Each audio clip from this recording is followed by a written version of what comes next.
And here it is. It is here. Roll up, ladies and gentlemen. One man went to mow. Here it is. It is here. Here I am. Hope you're there. The session commences, and your company is required. That thing that we're doing that we do run about this time is being done exactly now. So if you are available, then spend the foreseeable. I make no promises how long the session is going to uh, last, but as you know, it goes long and it runs deep. So it goes long and it runs deep. The usual protocols. Click on the subscribe button if you haven't already. The like button as well as you're coming in. One man went to mow. The eagle has landed. National anthem. Mr. Albert Congo raises the flag of the new nation. Nigeria, we hail thee, our own dear native land. Though tribe and tongue may differ, in brotherhood we stand. Nigerians old and proud to serve our sovereign motherland. Our flag shall be a symbol that truth and justice reign. In peace or battle honored, and this we count as gain. To hang on to our children a banner without stain. O God of all creation, grant this our one request. Help us to build a nation where no man is oppressed. And so with peace and plenty, Nigeria may be blessed. And there you heard it. Nigeria, we hail thee, and indeed we hail thee. So Nigeria, we hail thee. As guys, I bring you this. Oil theft pushing Nigeria into bankruptcy. He's not an economist, but you don't have to be an economist to know this. All the evidence are there for everybody to see. They've just looted the country to the bone. Pastor Adeboye speaking, the leader of the Redeemed Christian Church of God. Oil theft pushing Nigeria into bankruptcy. A headline attributed to Pastor Adeboye. So he now speaking to the guy that came under the promise of ending corruption. And this is what that end to corruption means, Nigerian style or Buhari style. So there it is right there, the Aboki from Daura. God will punish Buhari if Nigeria does not return to the state he met it. Have we gone through this one, I wonder? Okay, God will punish Buhari if Nigeria is not returned to the state he met it with no banditry. Suspended Abuja Chief Imam Sheikh Khalib. So there he is. He's not at all coward. In fact, he's even more emboldened by his travails. He comes out fighting. God will punish Buhari if Nigeria isn't returned to state he met it with no banditry. A headline attributed to the suspended Abuja Chief Imam, Sheikh Khalib. So from Sheikh Khalib, it's just condemnation all the way through, both home and abroad. Buhari used as example of a bad leader during lecture at Robert Gordon University in Scotland. So how not to do it now? The international template, Buhari now the example, but then of course, this is not news to anybody within the Nigerian space. So I'll play you a clip of it. I think I can download it, so I'll just do that and play you a clip of it in the course of the session. So it's quite short and to the point, but again, it just speaks to the story that is not news. It's a no news essentially, because that is not anything that catches anybody in Nigeria off guard to tell us that Nigeria, that Buhari is an example of a bad leader. But now he's been cited as such at international universities. So that is where we are now within the Nigerian state. The shame has left the house and is now public. The lunatic has escaped the confinements and is now in public display. An international example of how not to do it. Nigeria being the test case. So an international example of how not to do it. Abuja chief imam suspended for criticizing Buhari over Kaduna bombing breaks silence. So I wonder if this is a repetition of what we would have read previously, but we'll soon find out. Nigerians are demanding that their governors play the role of chief security officers in their state. Sheyi Makinde, my own home governor, governor of Oyo State, said this. So essentially, give me weapons is the thing. Since you cannot protect my people, let me have weapons. Nigerians are demanding that their governor play the role of chief security officers in their state, a headline attributed to the Oyo State governor, Sheyi Makinde. So only God can dethrone.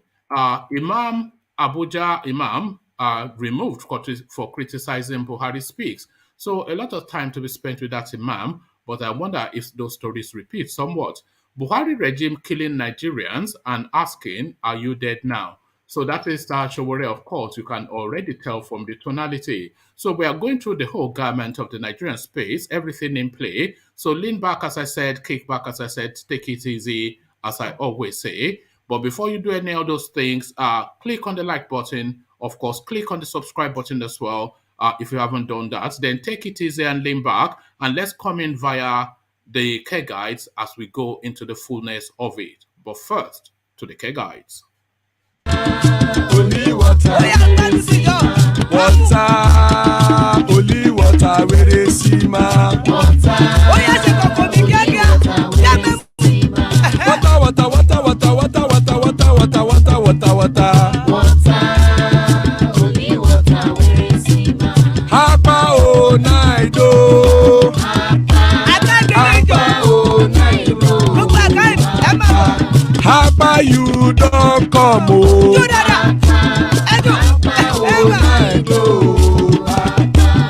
Hapa o naido.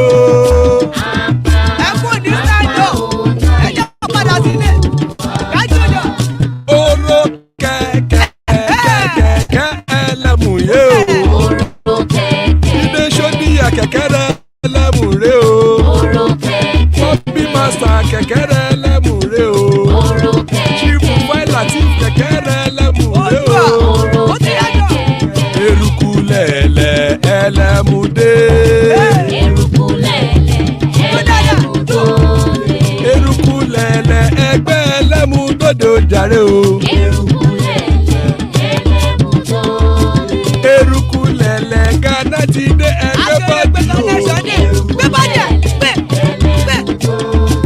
Ọmọ ẹlẹ́yẹ ẹ̀yẹ ẹ̀yẹ o ó dilé o. Olúyẹ̀lá ẹ̀yẹ o ó dilé o. Petrosonama ẹ̀yẹ o ó dilé o. Petrosodunke ẹ̀yẹ rẹ̀ ó dilé o. Ẹlẹ́kọ̀ọ́ ọ̀run mú ìní o.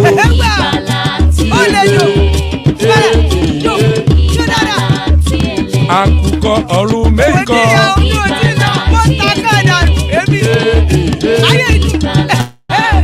Ikú kò ní rí wà gbéṣe o.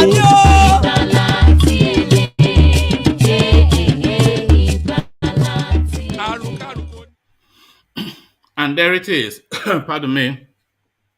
Akụkọ ọrụ meiko Igbala Tiele. So the care guides are Iku Koniriwa Gweshe. I've already explained and I explain again. May death have nothing to do with us. Is what that prayer is wishing upon your life. So amen to that all round. May death have nothing to do with us. Iku Koniriwa Gweshe, as guys, I bring you this. Oil theft pushing Nigeria into bankruptcy. Is not an economist, is the pastor of the Redeemed Christian Church of God.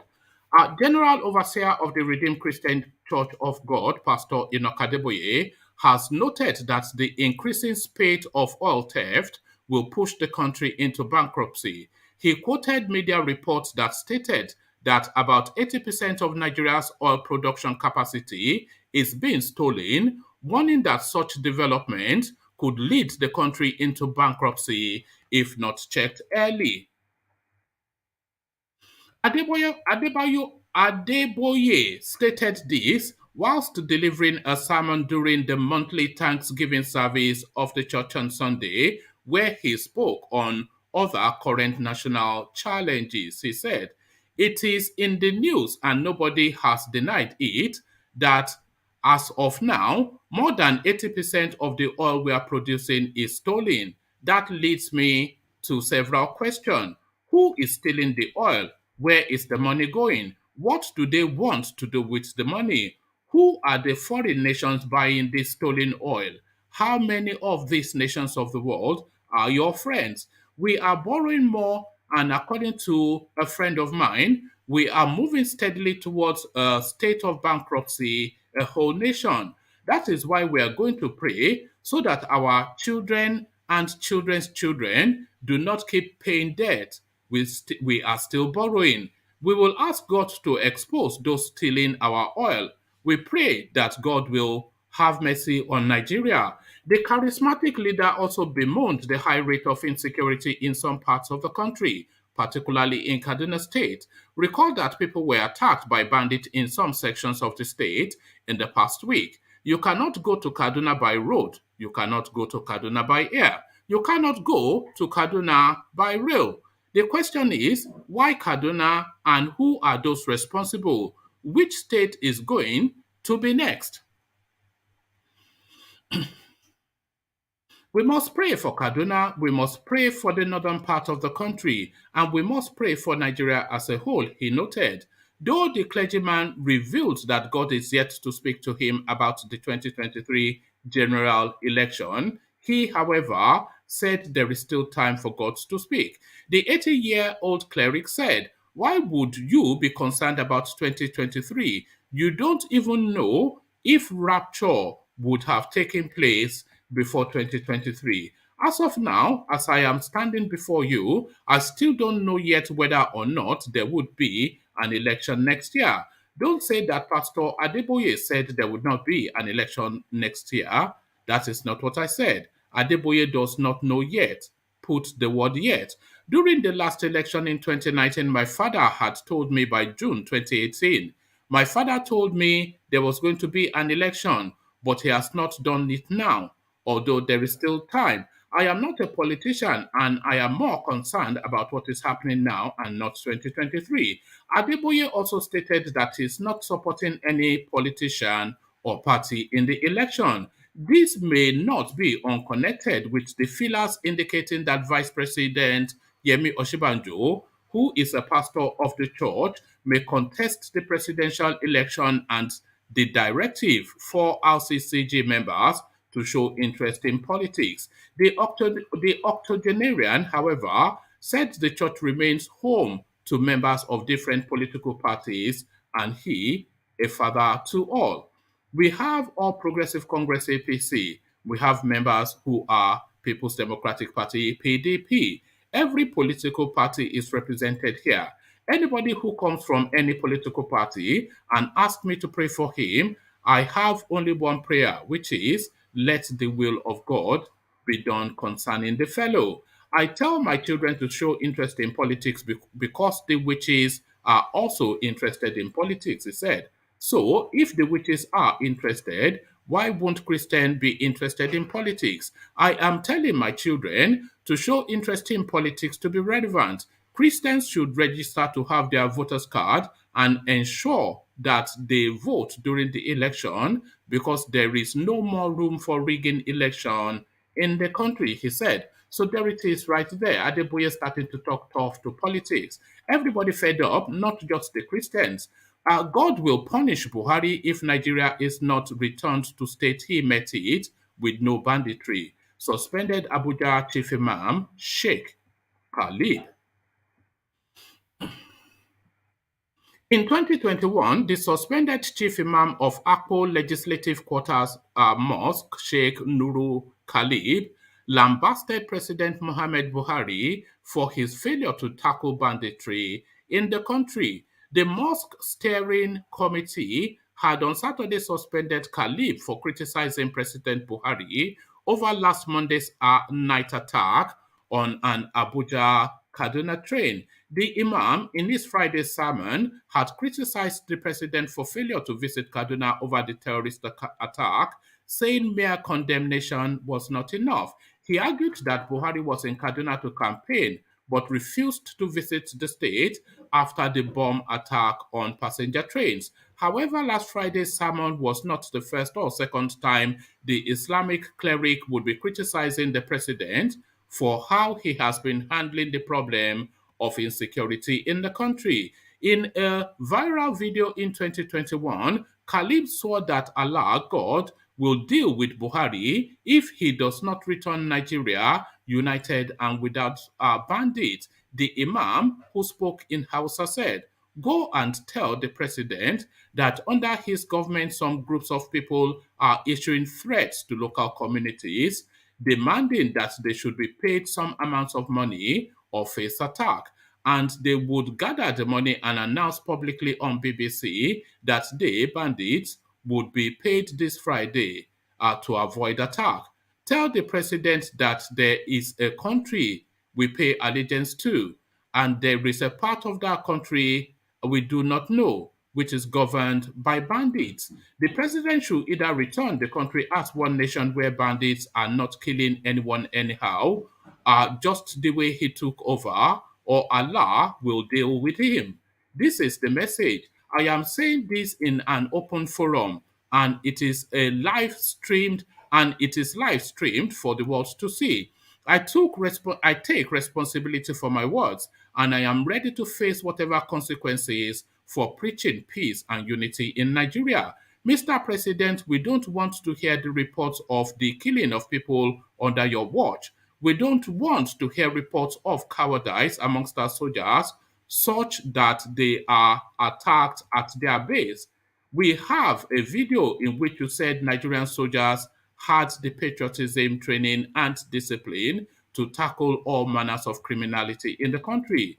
You said if you were elected, you would give them the required support to tackle insurgency in a short time. Your Excellency, a promise made is a promise kept. If you lack the advisors to remind you of this, we are ready to tell you. We are praying to God to help you fulfill this promise if really you are willing. So that's the most telling that's the most telling part. Oh, so they are fulfilling their own part, which is to do prayer. But that prayer will only come to pass, will only come to be if you are willing. But is he willing? I think a lot of people would argue otherwise that he is not. Aboke from Kubara, he just sits there chewing toothpick, doesn't he? As the country continues to hemorrhage. So we will pray for God to help you if you have to resolve this problem, but with the proviso if you are willing. So before we go to the next readout, let me just play you this tiny little clip. It's just a couple of seconds. So watch this. On the right, and Buhari, be careful when you find it.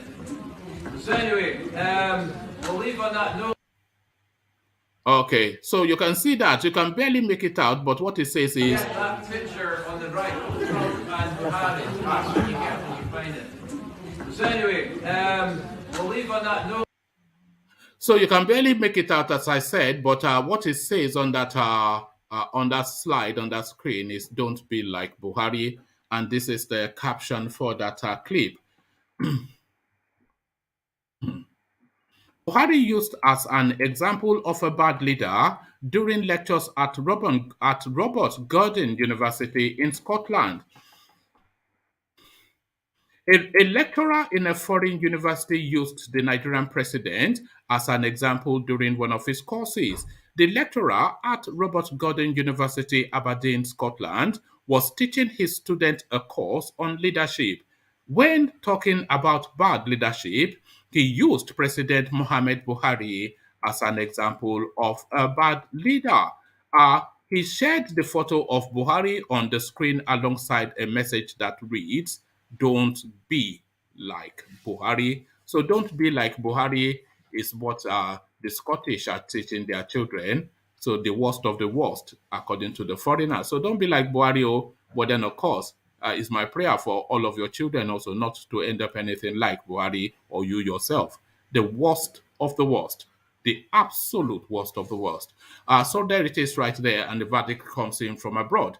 So the verdict comes in from abroad as we go on to the next. So we're still with this Imam. I hope this is different. Abuja Chief Imam suspended for criticizing Buhari over Kaduna train bombing breaks silence. The Chief Imam of Akko Legislative Quarters Jamaat Mosque in Abuja, Sheikh Nuruddin Khalib, who was suspended for criticizing Mohammed Buhari over the Kaduna train bombing, has broken his silence.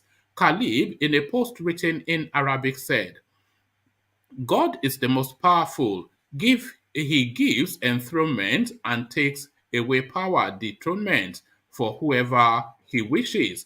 The Imam said this a few hours after he was suspended as the chief Imam of the mosque by the committee in charge of the worship center.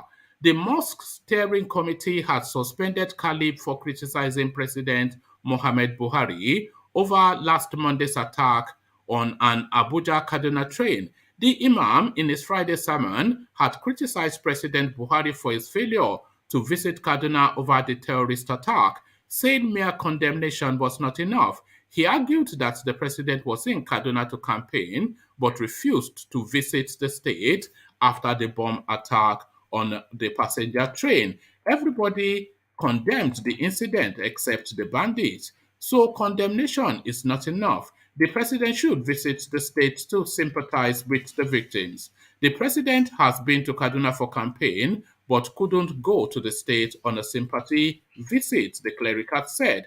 The chairman of the mosque steering committee, Senator Dan Sudawu, on Saturday said the Islamic cleric had been suspended for inciting sermon. So I think we read this yesterday, so we leave it there. So he is somewhat defiant still. Nigerians are demanding that their governors play the role of chief security officers in their state. Sheyi Makinde asking for weapons. Governor of Oyo State, Sheyi Makinde, has again reiterated the clamor for governors to manage security in their respective states. Also urging the national and state assemblies to consider resource control and state policing in the ongoing efforts to amend the constitution in a keynote address at the Conference of Presiding Officers of Nigeria Legislature. Makinde added that legislators need to play. Let's take that entirely all over again. Governor of Oyo State, Sheyi Makinde, has again reiterated the clamor for governors to manage securities in their respective states, also urging the national and state assemblies to consider resource controls and state policing in the ongoing efforts to amend the constitution in a keynote address at the Conference of Presiding Officers of Nigeria Legislature. Makinde added that legislators need to pay closer attention to the twin issues of resource control and state police, which are often ignored in constitutional amendments, he said. The various agitations that have rocked our nation over the years, including the more recent EndSARS protest and the rise in banditry and terrorism, are all reasons for the legislatures to pay closer attention to some of the neglected conversations around constitutional amendment and reform. Yes, each new assembly embarks on constitutional amendment, but the major reforms that will finally address many of the concerns that Nigeria have regarding how our nation works are often ignored. These conversations have become like the elephant in the room. Everyone knows it is there, but no one wants to acknowledge it. But the thing about elephants is that they cannot be ignored for too long. They will move, and when they move, we will be forced to confront them. We don't have to wait to be forced to take action. Action that are taken under pressure and without due consultation often fail to accomplish desired objectives. And so, it is high time the twin issues of resource control and state police are subjected to robust debate at the legislature. I believe that any assembly that puts those two issues up for rigorous debate and give Nigerians a fair deal on all counts will go down in history as the best assembly ever. If you read the pulse of the nation, you will see that everybody is tired of the status quo and they are ready for new vista. Nigerians are demanding that their governors play the role of chiefs. Nigerians are demanding that their governors play the role of chief security officers in their state. They are asking that the governors be empowered to run the security architecture of their state. On resource control, Makinde said, there is an ongoing national conversation about equity and fairness. We have seen the press release figures that show that it is just a few states that are contributing to the value added tax which everyone is sharing. We have long talked about the states that are producing the oil that we are sharing proceeds from. Everyone has seen how some states do not even make an effort to raise their internally generated revenue because they are comfortable with receiving federal allocations from the works done by others. By now that by now that the receipts are dwindling, even those states are waking up to the conversation and asking if they can keep what they make. Uh, but now that the receipts are dwindling, and even those states are waking up to the conversation and asking if they can keep what they make.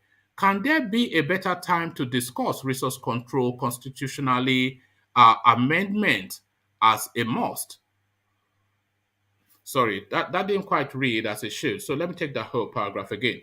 There's an ongoing national conversation about equity and fairness. We have seen the press release figures that shows that it is just a few states that are contributing to the value added tax, which everyone is sharing. We have long talked about the states that are producing the oil that we are sharing proceeds from. Everyone has seen how some states do not make an effort to raise their internally generated revenue because they are comfortable with receiving federal allocations from works done by others.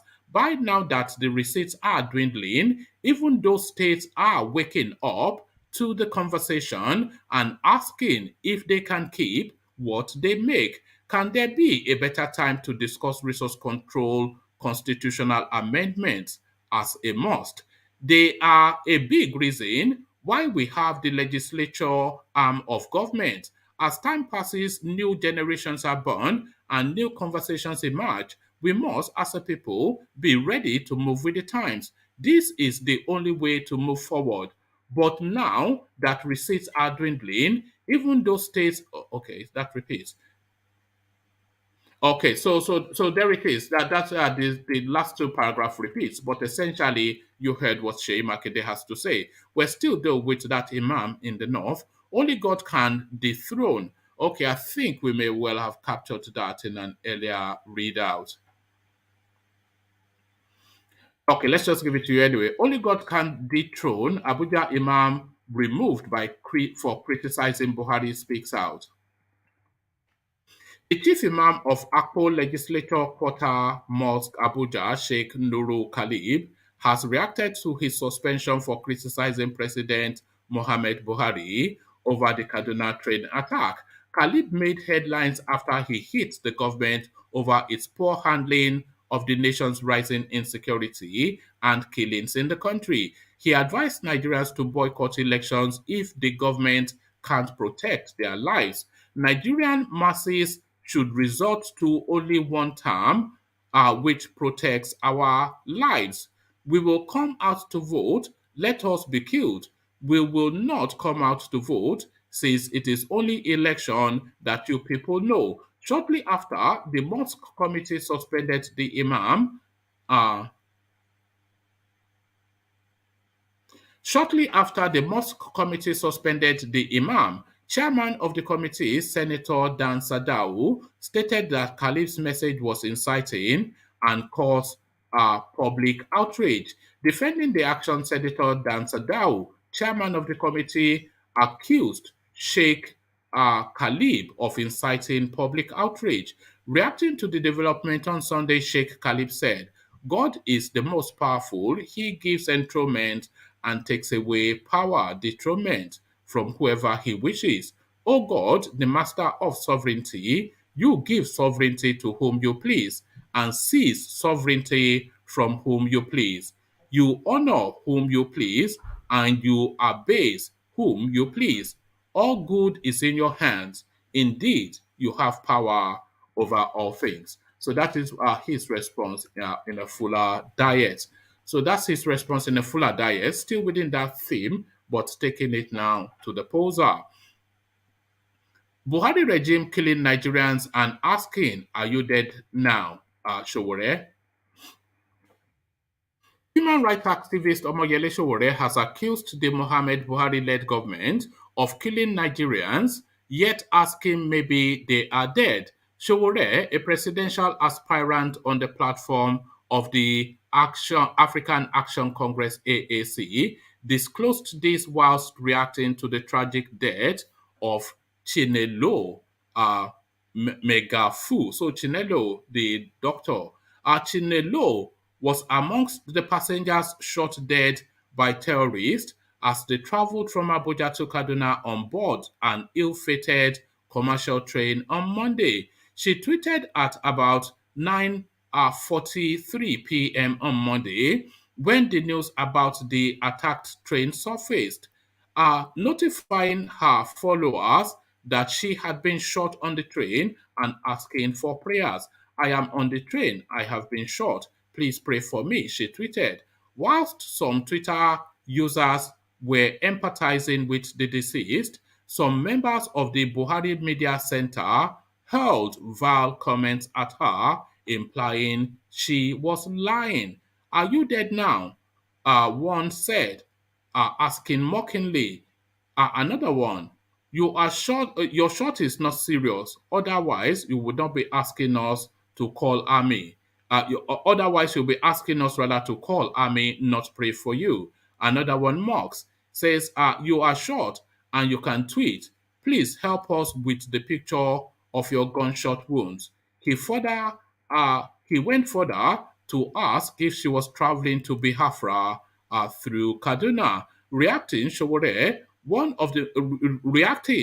said, one of the most despicable things that happened during the bombing and raiding of Kaduna-bound train last week was the response to a medical doctor in distress, Dr. Chinelo Megafum.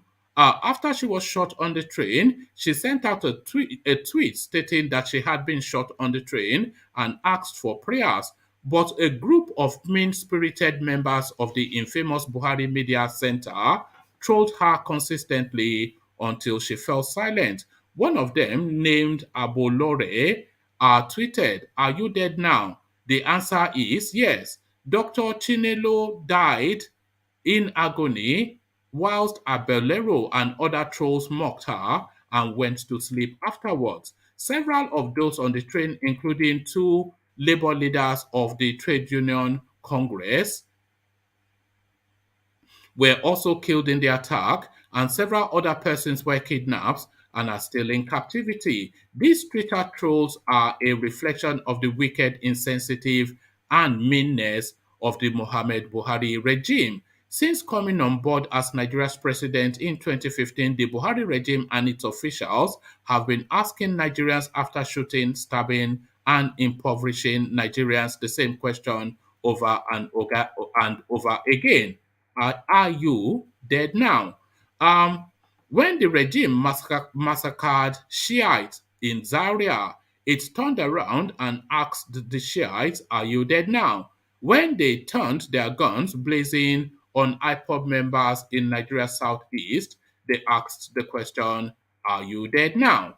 When the Buhari regime killed peaceful NSAS protesters at Lekki Toll Gate, the regime and its progenitors of hate turned around and mocked the dead and wounded. Are you dead now? They asked. The regime went further and asked, if you are dead, show us your dead bodies. When they visited the home of Sunday Igboho, the renowned Yoruba agitator, in the dead of night, ransacked his compound and killed innocent civilians, they turned around and asked, are you dead now? They treated Nigerians with the same disdain by inflicting hunger, starvation, abandoning them to their fate during the COVID pandemic. They've mismanaged the economy, killed the national currency, ensured that they are no longer generating electricity, made fuel scarce deliberately in order to force Nigerians to pay through the nose. They brought massive unemployment. Doctors and nurses have fled in droves, and the regime is still asking the people of Nigeria, are you dead now? So there you have it. Are you dead now is the question. So working cops, essentially the Nigerian state. So we land on this voodoo money. So EFCC finally speaks on Cubana chief priest arrest. The Economic and Financial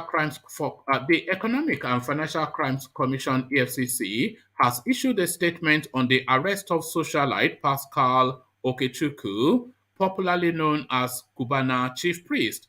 It can be recalled that Okechukwu was arrested by officials of the commission on Thursday last week at the Muritala Mohammed International Airport after several invitations.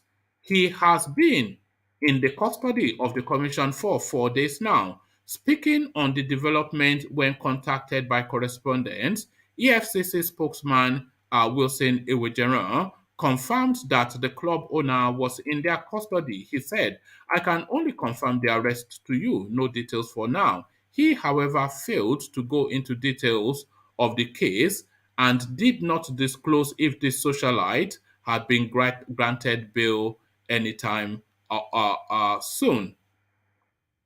Correspondents gathered that Okechukwu is being grilled on allegation of money laundering and tax evasion. He was on his way to Owerri when he was picked up. So quite what tax evasion has to do with the EFCC, I'm not too clear on that, because I'm not sure that that is in their purview, but let's see what the gentlemen make of that. So, Mazi Thomas, I see you. I'm from Ghana. Here in Ghana, Vin, we see you. Let me mute. Oh, God. Wow. Yeah. So that's Vin announcing his own presence. Ejiro, we see you. Charlie Boy, we see you. And the mighty Ajanle Koko, we see you. So good to see you all, gentlemen. So let me go first then to Ejiro to see if he's ready. Ejiro, are you there? Yeah, I'm here, one man. I'm ready. Greetings. Greetings. Good to have you. So good to have you, Ejiro. Let me take you then to the last story that we read. Whatever he's calling himself, Cubana money. What is it called again? Not these ludicrous names that all these funny characters have. Hold on. We had the name just now. Yeah, Cubana chief priest. This element is calling himself, but he now been arrested by the EFCC. Reasons unknown, of course. They are saying money laundering, which is a EFCC matter, but tax evasion is not a EFCC matter. But really, the suspicion around these people is around really fraud and drug dealing. So what are you then making of that cycle, that group, that bunch? Kubi Kubana, Chief High Priest, E-Money, and all of these elements that are suddenly surfacing into societal space? One man, you see, EFCC have this history of arresting these persons, you know. The other day, they arrested, what was it called again? The big man. Forgotten his name now. Kobe Kobana. Yeah. Kobe Kobana, yes. Obi Kubana. Yeah. What EFCC usually do when they arrest these persons, most time they don't have concrete evidence, you know, and when they get to court, 99.9% they always lose the case. Because when you arraign somebody in court, you must have done your investigation properly to make sure the person you are bringing to court, you can name that person with all the evidence. Because the court is not the one that is going to bring out the evidence. The court don't do that. It's you, the prosecutor, that will bring out the evidence to present before the judge. So the judge is going to work with all those things that is before them, you know. So most times when they just go to court, do you not find these elements somewhat dubious? All this new money, sudden money, you know, this voodoo money that is coming out, especially from the east. Could be Cubana, money, you know, because the way they treat money, it's not the way that earned money is treated. Nobody has earned money treats it the way these people do they? Of course, I do. I do find their source of wealth dubious because at least when you say somebody is super rich, you should be able to trace his wealth, you know, to some extent, you know, be able to like figure out how that person built up over years, build up his income and became a top dog, you know. But in Nigerian space, they would somebody like E-Money. Now let me take a go at E-Money. The other day I was asking one of my friends, an Igbo guy, good guy, is a good friend of mine. You know, I was asking this E-Money guy, what's up with him? You see Mopo carrying umbrellas for him, carrying a handbag for the wife, you know. I said, what's up with this guy? He said, well, E-Money is very rich. Apparently, he got his money through oil and gas. You know, most times they hide under the cover of oil and gas, you know. So, you know, there are two spaces that they either hide under oil and gas or they hide under Bitcoin. This is what they are doing. But it's voodoo money, really, isn't it? Yeah.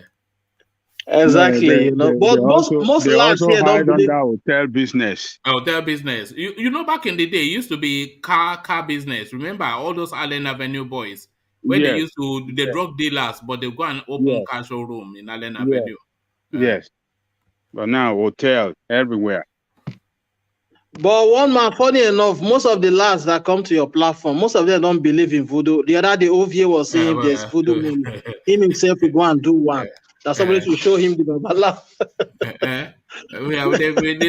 But you know, here when was it Thomas that was telling us an example of a shop in Ibadan that the customer went in to try the clothes on, and they had dug a pit, and that one fell into a hole, and they covered him up, ready to go and use him for Thomas will tell you now. He told us once, so don't worry, voodoo money exists. Yes, no, of course it does exist. One man. I believe it does exist. They are black magic now. Of course, we know that. So people use these things, you know. So well, we'll see what happens because EFCC have pile up of cases, and it seems like they are losing it all. You know, recently they lose another case, another big case. You know, so they just keep losing and lose. One would have thought. Do you know Mofa? Yeah, Mofa, yes. They arrested him, they released him. They arrested him, they released him. So I don't know what they are arresting these people for. As you rightly said, maybe they don't even have evidence to nail these people. They arrested Mofa. Yeah. No, they release them on bail. What they do is they arrest them, they collect money off them, and then they let them go. That's it. Exactly. They take their share. It's interesting. Nigeria. The more you look, the less you see. That is the. Who is that person that they arrested and released him after paying? It's Kubi Kubana. It's Obi Kubana. They arrested Kubana too. There's a news. Money. Listen, there's a news of I think 2 days or 1 day ago that there's a guy that was arrested for 13. Oh yeah, that's recent video. I've forgotten his name now. It's some guy from the north. I don't know. Is it Mustafa or something? I'm not sure. Yeah, something. Yeah, some guy be from the north. Yes. You know these guys have not come to joke. The amount of money that these guys are. The amount of money that these guys are transacting in, they are generational wealth now. Before they caught up with Hush Puppy, he was already $500 million deep, $500 million. You know, these guys have not come to joke, Ejiro. Hold on. Let's hear from Ejiro. Sorry, yeah. that money your man has made, Obi Kubana, whatever means he used in making that money will linger on for generations, you know. That's solid money right there. It's unbelievable. But we cannot say what we don't know. Let's not assume that everybody is doing something illegal. Well, nobody knew. Nobody knew Kobe. Hold on, we can extrapolate and project. Nobody knew Kobe Kobana just 2 years ago. Nobody knew he existed. That's true. Yes. And suddenly he's the richest boy in From Lagos nowhere. now. From nowhere. You know, throwing Nobody money knew in the air. Kubana, or nobody knew the Kubana group, because I've known that one for many Which years. one is Kubana group? Group of what? What are To you be talking honest, about? it's a business. The man have hotels everywhere. The Come man on, has man. hotels for long. He has nightclubs. He has man. He just came on the scene In to make in the himself space public. of how many years? In the space of how many years, he became a billionaire. He made himself public Billions. figure like some 2 years ago. That's when I can accept. But not like his business started 2 years ago. What are we talking now? Are you saying the business started 2 years ago? CBD is making a good point. The man has been doing business. Do you know how many hotels he have in Imo State and across the entire East? Short time, Port Harcourt. The same thing you accuse us of. That's what you are saying now. You say we should not assume. You say if you are assuming now. That's what you are doing now. That he has hotels. I don't get you. No. You said no. You said he's been making money, but 2 years ago. That how did you say it again? I don't want to quote you wrong. I'm saying if you say he made himself, he became a public figure, you know, like a social media person 2 years ago. That's one I can agree. But not to say that his business started 2 years ago. Does it make any sense to you? Someone that have been in the nightclub business and the hotel, hospitality and hotel whatever business for many years. I don't know why everybody's system is. So there's just some heavy crackling in the background. Just heavy. Yeah. It's not me. It's not me. No. It's not you. I think it's from Arvin. Can I say something? No, it's Jake. It's Jake. No, it's not Jake. It okay now? Can you hear me? Ghana people on the network. Are you out and about? It looks as though you are out. I am on top. I am on top. Okay, on the roof or something. Okay. I'm on a hilly pad. So okay. Sorry about that. Sorry about that. No. That's fine. It's a feat that we can. Oh, it's so heavy. Yeah, put yourself. It's so heavy. Mute. So heavy. Yeah. Let me. I have to calm down a little. All right. Let me move to Can I say something? Yeah, go on, Jake. Yeah, that's better. Yeah, go on, Charles. Yeah. Yeah. I think what CBD can make a good point. I think but I know every time all the AFSC, all the people got the West. I think needs to watch all the people to try to make it fair. In my opinion. Why is that? Why is what man? You said all the time they're arresting Igbo guys. Why is that? because the North know the court, but are they arresting them for being choir boys and helping old people cross the road? They're revenging for Abba Kyari. What are they arresting them for? No, I think this is why the West they know evil people have money. That's what's in them. Are they arresting them for being choir boys in church? Is what I'm asking you. Is that what they are being arrested for being choir boys and helping the elderly? Yeah, but is that what they are? But I think also was ethnic. What are they, Jake? What are they arresting them for? I don't know, but what I'm saying... Are they being arrested for being good citizens? Jake, just say it direct. Don't sugarcoat. Tell him what he wants to hear. Tribalism. They are being arrested for being Igbo. Is that what it is? That's a fact. Igbophobia. Look at that. Nothing to do with drug dealing and fraud. Nothing to do with drug dealing and fraud. Jake. No, we got like to say, doesn't the North steal money and go to Saudi Arabia? Look at Buhari go to Saudi Arabia. Come on, man. Okay, so you're admitting that they are stealing money. That's why they have been arrested. And you shouldn't look at the type of car for North Point drive every day, showing money, drive out this 4 hour Lamborghini. Come on, man. We know the truth. Don't lie to yourself, woman. You know the truth.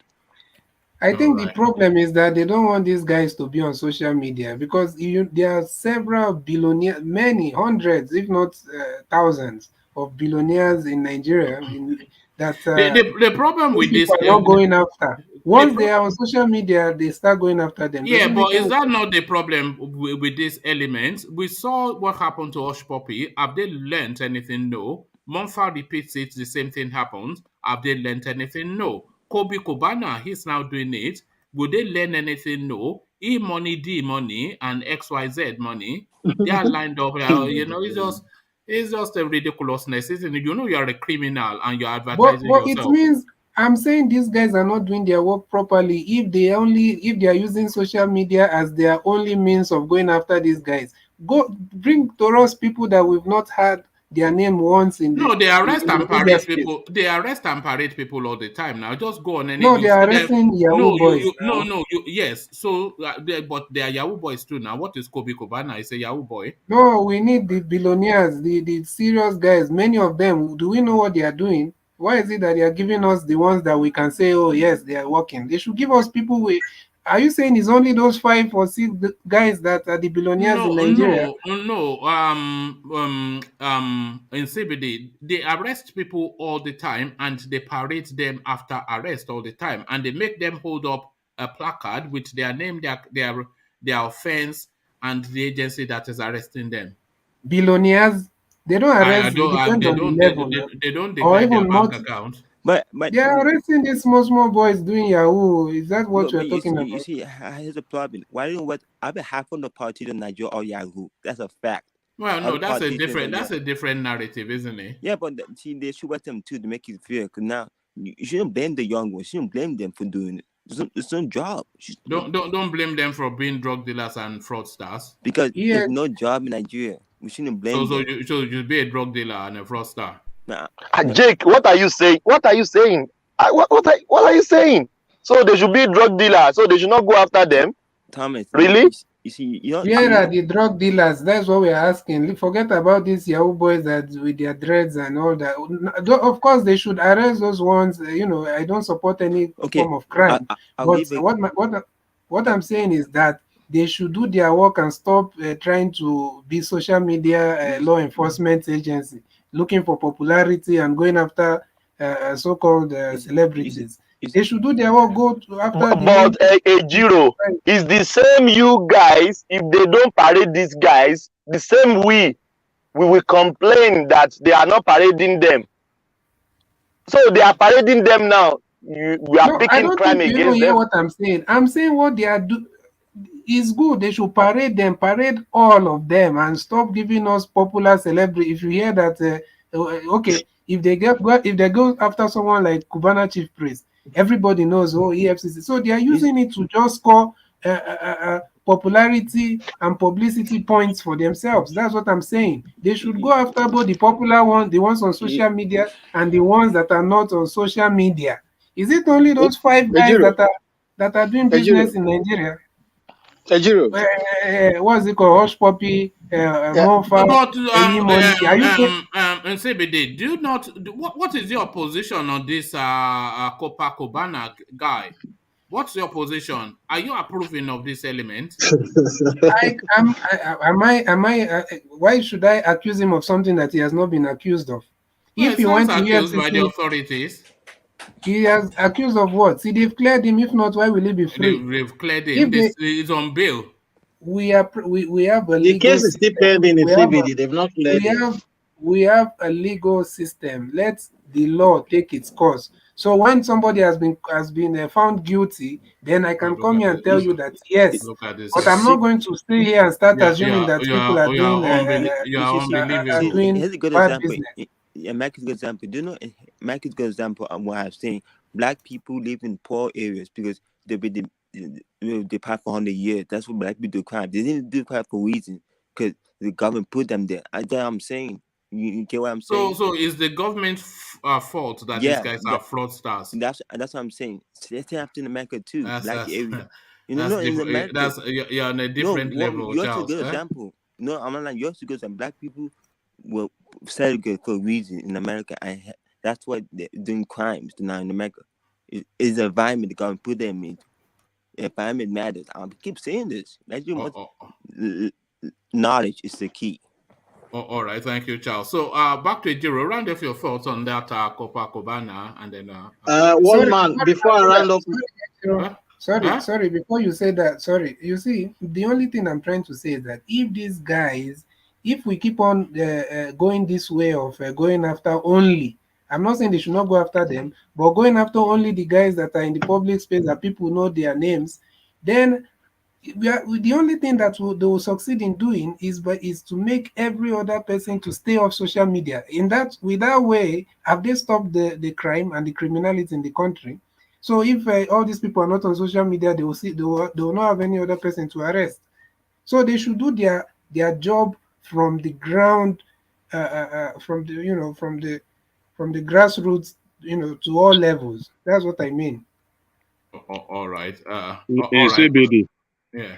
I want to believe that it's because they have a name. That's why we are hearing about it. I believe there are some other people that they don't make the name in the social media that will have been arrested as well. But they should parade them so we can be sure. They should no, you can't have all the names. You can't have all the names. Them, they would not come to your attention now if you don't know them already. They'll just be another criminal caught now. Yeah, it's just because these people, they have that name in the social media. They have a big name in the social media. That's why we are. No, what I'm saying, CBD, is because these guys, they have a big name in the social media. That is why it's making news. There are some other people like that will have been arrested, that because they don't have a big name in the social media, we couldn't hear about them, but they are there too. So yeah, you're in America. You can easily go to, what's it called? What's that website for Interpol? You go there, you find, even in America, you can easily access the list of people that are on FBI most wanted list. All these things are in the public domain. Yeah. They should do similar thing in Nigeria and put the names of everybody they are investigating in the public space. Not to be showing us one by one. But unfortunately, our system is not as robust as that. Nigeria has a very poor and funny system, Nigeria, they run this kind of closed system where not transparent, you can't know everything. There are some arrests they will make, they will settle them behind the scene, it won't come out on the news. So it's just, just like that, man. All right, back to you, Ejiro. One man, I want to flip the coin. Let me play a devil advocate here. Nobody should take any goal on me, please. It's just we're just trying to brainstorm our head here. We have two lads. One of these lads, one of the other guy does voodoo money, and the other one is so cross, so angry that these Oyibo people came years ago. They stole from us, stole our parents, stole a lot of things, and now they see it as a payback time. Now they've gone into Yahoo, because most Yahoo boy, when you hear them talk, they will tell you it's payback time. So the one that is doing voodoo money and the one that is doing Yahoo, these two evil, which one do you think is in the eyes of in our current eyes? We will say, okay, this one at least should be given a chance. Well, you are saying the lesser of two evils, and obviously the fraudster that is just using his wit to outwit a greedy person, then you can say 50-50, Olegba, because usually this 409 scam, they will tell you that they are trying to get some heavy amount of money out of the Nigerian state that is corruptly gotten, but they need to pay some tax, something. That's usually the storyline, and then some greedy fool who thinks he's about to chance some dumb African, then gets played. So that one, no victor, no vanquish, fight it all out. But the voodoo money is a different thing, isn't it? When they say go and bring the left finger of a virgin, that one, that's just nasty, isn't it? Exactly. My thought as well. Anyway, Next topic. I think Vin wanted to say something, woman. I don't know. No, I think we lost Vin, and that No, heavy. I'm here. Okay, so that heavy whooshing, yeah, but that's gone now. Yeah. I descended. I was on top. I have a very high value here in front of my farm. That's where I was. So it was heavy there. Look at that. Enjoyment galore. You know, bro. Me, I am a farmer. Yeah, So, don't give us I am a farmer.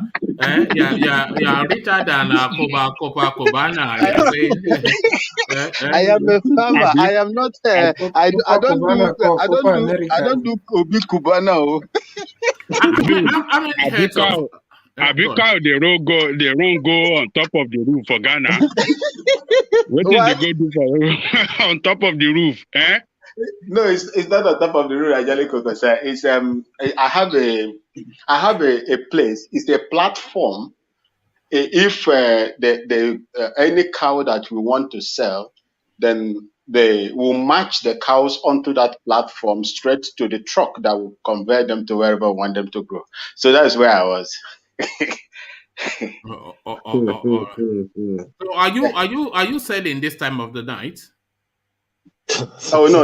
I'm just around the area with the people that are working there. Having some chit chat before I saw the listener how do I notification, please? Okay. Black market. All right. So you wanted to comment on Cobana and his voodoo money? Yes. You see, this issue for me, I am not a proponent of crime of any sort. I detest crime, and I will not sit here and support any kind of evil that is committed in the process of making all these monies. But my issue is this. A proper investigator will first of all run the investigation behind closed doors without informing these people. But what we normally see in the Nigerian situation is that they will now go and arrest these people. It's just like you try to look at a snake. Very big snake is inside the hole. You do not know. Hold on. They're arresting them as a result of investigation now. They don't just go and look for random people. Yeah. Of course, because they couldn't have arrested them if they did not come out on the social media. No. Well, they could not have. You don't know, because as Ajale Koko just explained now, the people that don't have name recognition, they have been arrested too, but we don't pay attention to that for reasons that they don't have name recognition. And we don't have a proof of that. The fact, you see, I have not seen, apart from the likes of this, apart from the likes of this E-Money, Obi Cubana, Chief Priest, Hush Puppy, Mofa, and these are the ones that have, that have brought themselves out on the, in the social media, and people are harvesting on them right now. Let me tell you, a proper investigator will investigate. They will not arrest you and release you. The evidence that they have on bail, they release them on bail now. You see, okay, when they have they sent them to court? They have not sent them to court. Yeah, but they can't hold them. They are going Hold on, Vin. What you're saying is inaccurate, and you are a security person. They cannot hold them in perpetuity. They arrest them and then release them on bail pending court appearance. Pending court, how long does it take you to sue? You investigated somebody. See, you don't supposed to hold someone, beyond 48 hours. But we've seen it happening. You are complaining. That's number one. Complaining that, oh God, I don't know what the problem is. Hold on, bro. That's number one. And when you arrest them, it's assumed that you've run the investigation. Then you arrest them. Okay. When they arrested Cobana, they didn't hold him for more than 2 days. Okay, yes. That's one of them. That would be good. But my problem is that why keeping Obi Cubana on this bail, situation without sending him to court? We are even talking about Cubana chief priest. No, they've arrested Obi Cubana before. They are all the same. Release him on bail. No, Obi Cubana is not.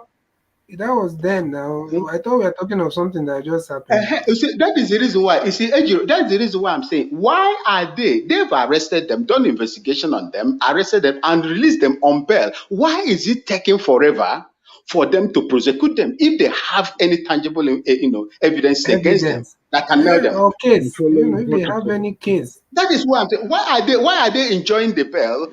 See, I want to see the EFCC doing if they have a good case is immediately they release them on bail. They will not enjoy that bail. The law guarantees them to send them to court immediately for upward prosecution. Yeah, but Vin, the Nigerian judiciary system is notoriously slow to move. Everybody knows that. I'm sure you know that too. I know, but we will not continue. Matters penned in Nigerian courts for of course we can. You see, for this, one man, you're right. One man, you're right. But we cannot continue to make excuses for these people.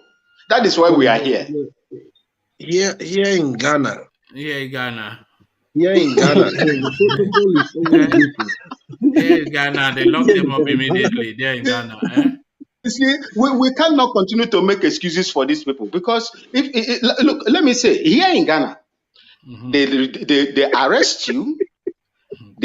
Once they arrest you and they will do the whole thing for you there, then you cannot stay there for more than 48 hours. If you are going to stay there for more than 48 hours, you must be fed, and the police has no option than to release that person. And once they release you and they have any case against you, very strong case with strong evidence, you are going to court in the next 3 days. The prosecuting department will not allow you to rest. Take for instance, the time when they do the tiger eye, I think you people can go and browse it. The tiger eye, that is the churches that were investigated over here. Immediately they were arrested. They run that investigation and it was reviewed and handed over to the executive. The executive now pushed it to the department, police, and they were prosecuted. Well, that's Ghana, but we don't know about Ghana. But what usually happens is they will arrest you, and then they will interrogate you, of course, which is some of the things that they do during that arrest. And then they will set conditions for your bail. And as soon as you have perfected your bail conditions, they will then release you to those conditions of bail. So that's what happened to Copacabana, and that is what will happen to this e-money or something or the other. So I don't say at the end of it, at the end of it, nothing will come out of it. Nothing will come out of it. No, it will not send any of them. They won't send any. They've collected their own share. They will not send any of them to court. Mark what I'm going to tell you today. Unless maybe an international body. You don't know that. They presented Monfa in court. What of this man that? Okay, which means they had strong evidence against him. This man that they released the other day, that they accused him of $13 million. And that he has been. Is that Invectus Obi? Another one? No. This one is the Mustafa something. Is the from North. That one is from the North. Oh, okay. How come they are the former NNPC director or something like that? I CBD. You know why they released that guy? Let me quickly say this to you. See what happened. One at a time, though. One at a time. Yeah, go on. Yeah. When did they go to court, and when did they do all of that? That all of a sudden arrested, all of a sudden is acquitted of all charges. I don't. Well, okay. Were you following the case to know what happened? Were you following it?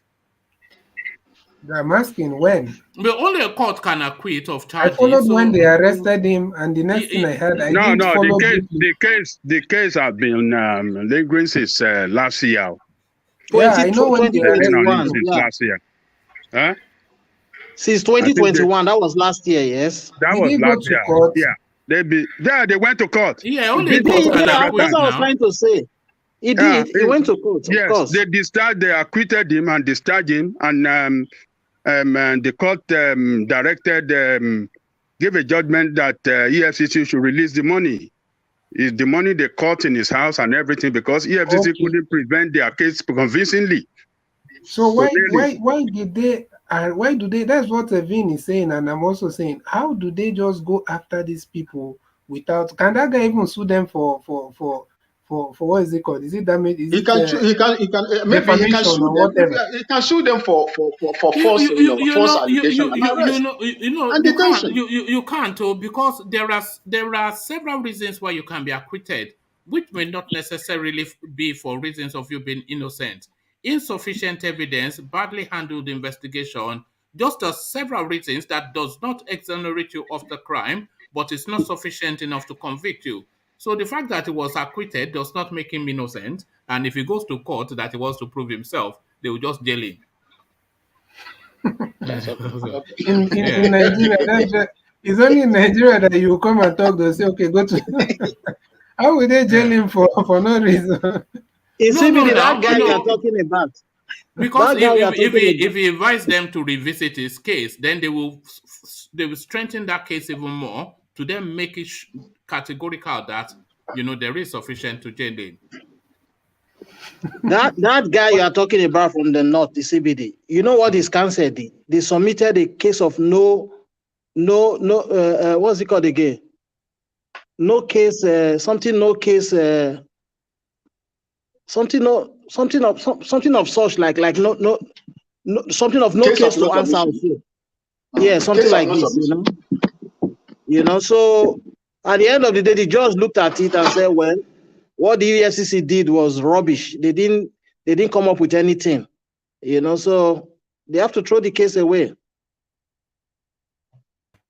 All right. Thank EFCC, you. we have been hearing these people arresting people since the time of Obasanjo.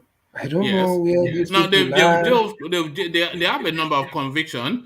There was a time that they were giving their report, and there were thousands and thousands convicted successfully, countless billions recovered. So they do serve some purpose. But let me take you, Ejiro, to another talking point. Oil theft pushing Nigeria into bankruptcy. So it's the pastor of the Redeemed Church that is saying this, and he is a mathematician, by the way, but not an economist, and by profession really a pastor. So it's not even his area of specialism. And traditionally, these sort of people, they don't speak to political affairs. They just continue to say, "Let us pray for the country." But people are getting so fed up that the chief imam in Abuja is saying Buhari must go, and the chief imam in the church sector, Adeboye, he's saying Buhari is a crook. So what are you making then of Adeboye breaking cover to point directly at Abokit from Daura?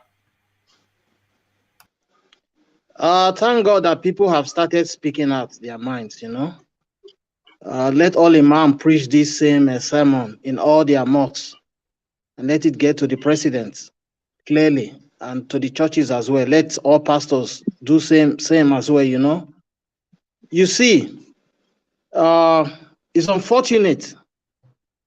We don't see such often, but it's a welcome development, which others can see beyond sentiment, religions, partisan tribalism, and come together to speak with one voice and with one mind. We all can build the Nigeria of our choice, or of our dream per se. Because the way the country is going now, if we don't speak, if people don't speak, more especially those that have the platform, like Adeboye speaking, and the Imam himself speaking, these things will not really fly down. That's why I'm not too happy with those celebrities we have in Nigeria. Many of them just keep quiet, because most of these persons, this celebrity in Nigeria, their voices are loud enough when they talk, unlike the common man on the street, but they will just go back, collect some more gunja, and keep quiet. But please don't exonerate these pastors. They kill in Lekki. The Baba Adeboye say anything? Don't exonerate them in any way. Ejiro, sorry for coming in. No, I think you have to be fair. Adeboye took to the streets during that Lekki. He protested now. He was on. I was waiting for him to land, one man. I was just waiting for him to land. That's what I'm saying. On the killings in Lekki, he protested. He protested on the street. He did. I said I know he protested, but he didn't speak to the killings. What more do you want him to? What more do you want him to do? He was on the streets. A 80-year-old man protesting on the street. What more? You want him to? What are they doing for the youth? What are they doing for the youth? I'm not saying he did not do, and please, Adeboye is, I respect him, he's a man of God. But I mean, like some of all these other pastors, what are they doing for the youth? Is it only when people They come are to your church? mentors, they are guardians, they are financial supporters. They give the youth structure to their lives. They do a lot for the youth. What do you mean do for the youth? To be giving them money, Abi? Is this Not what is you, this? not about money, not about money. Skill. How many skill acquisition centers have some of them? I'm not saying all. Like I know someone like they build They universities, do. they build They do. schools. I They know. No, do. forget about the university, please. I'm not talking about university and that they probably they give some scholarship, but it's also like a private university that Mm. many people cannot afford to attend. I'm talking about going to maybe these rundown, low income areas, They all do building. charity work. I don't know a mega church that doesn't do No, charity work. Anna, pastor, I was almost calling you pastor. One Yes, man, wait. Pastor One Man, Pastor One Man. Let me lay my hand on you. I don't want to lay my hand on you, but No, I don't I'm want not generalizing the pastors, please, I'm not generalizing to. because I know someone like Oyedepo does a lot of charity work. I know that, and there are some also that do that. But I'm talking about this other. Do you know how many pastors we have in that country? Yeah. If all these people, or in fact, if maybe like 70% of the pastors we have in Nigeria starts going to all these neighborhoods and setting up all these skill acquisition centers and also opening small businesses No, they all as have much empower. No, as no, much as they can. no. They are not businessmen. Now that's not their space. They are not government. They do their bit. They do a lot of No, charity NGO. that's They why are work. I said as NGO much people. as they can. I said as much as they can. We are not expecting them to do it in a government scale. You just set up some. It's more like giving back. Yeah. What is that? No, it's me clicking something on my phone. Okay, good. Yeah, go on, engineer. Yeah, greetings, one man, and greetings to everyone. Good to have from Greetings, you. greetings, greetings. You sound beaten up by the weather. Yeah, this weather, I don't Pe- tire, honestly. Pele, Yeah. I want to go home. Oh yes, so Eh, one man, there's something that I always say here. I said some time ago, what is happening with the both religion body? You see, people are dying. I'll give you example, the Nigerian army. People are dying, whether it's Christian or Muslim, they're dying. Is there anything stopping these religious leaders to invite the president and have a talk with him regarding all these killings and the rest? You know what I mean? They need to have they tried that, or have they proved to Nigerians that we try to table this issue of insecurity to the president, but he's not doing I nothing. don't think they can approach the president directly because I Yes, don't they think can, man. They can. But what they are doing is they are calling him out publicly. So we saw the chief imam. We are hearing Adeboye now. So they are calling him out publicly. You know that is Yeah, not but fit for at the end of purpose. the day, they will use that scenario to say, "Oh, you're supposed to invite the president or have a talk with the president before start lambasting him." That's what they'll end up doing. No. What they should be doing is what they are doing. They can't, I don't think they will be able to access him to the level that you Yeah, imagine. but at least they should But try make that effort to say, "Oh, we but send invitation." the way they are publicly embarrassing him now, then should force him into the public space to come and defend himself if it serves any purpose. But it won't, of course. We know we'll have a way and Yeah, but he has few months to go, so they should forget about it. Engineer, let me quickly say this. At the end of this show, go and check this out. There's this man from the north. It's called Buba. Buba. Don't forget that name. This man is originally from Borno State. But because of the crisis in Borno, he carried his, he was once a Muslim, but now he's a big prophet. He's a pastor. He carried his ministry to Jos. His ministry is in Jos. He called Buhari recently. I'm telling you, it's a recent happening. He called Buhari out with English and with Hausa. Do you know what the DSS did? The next day they arrested him. They took him to Abuja. They asked him, why is he making that call? He said, because the blood is too much in the land. So they now asked him the solution. According to him, he came out again in the open. He has a YouTube channel. He said he told them the solutions on how to go about it. So it's up to them to take it or leave it. So that is one person there, right there. Wow, that's shocking. Yeah, even Bishop Oyedepo, once in a while or every now and then, he comes out and he's very bold and he's, he talks to the government. So. But you see, my people, my people, Adeboye has been to Aso Rock how many times? I can count, I think, about 1 or 2 times. There is nothing, when he goes there, the man has visited Buhari several occasions in Aso Rock. So if the man,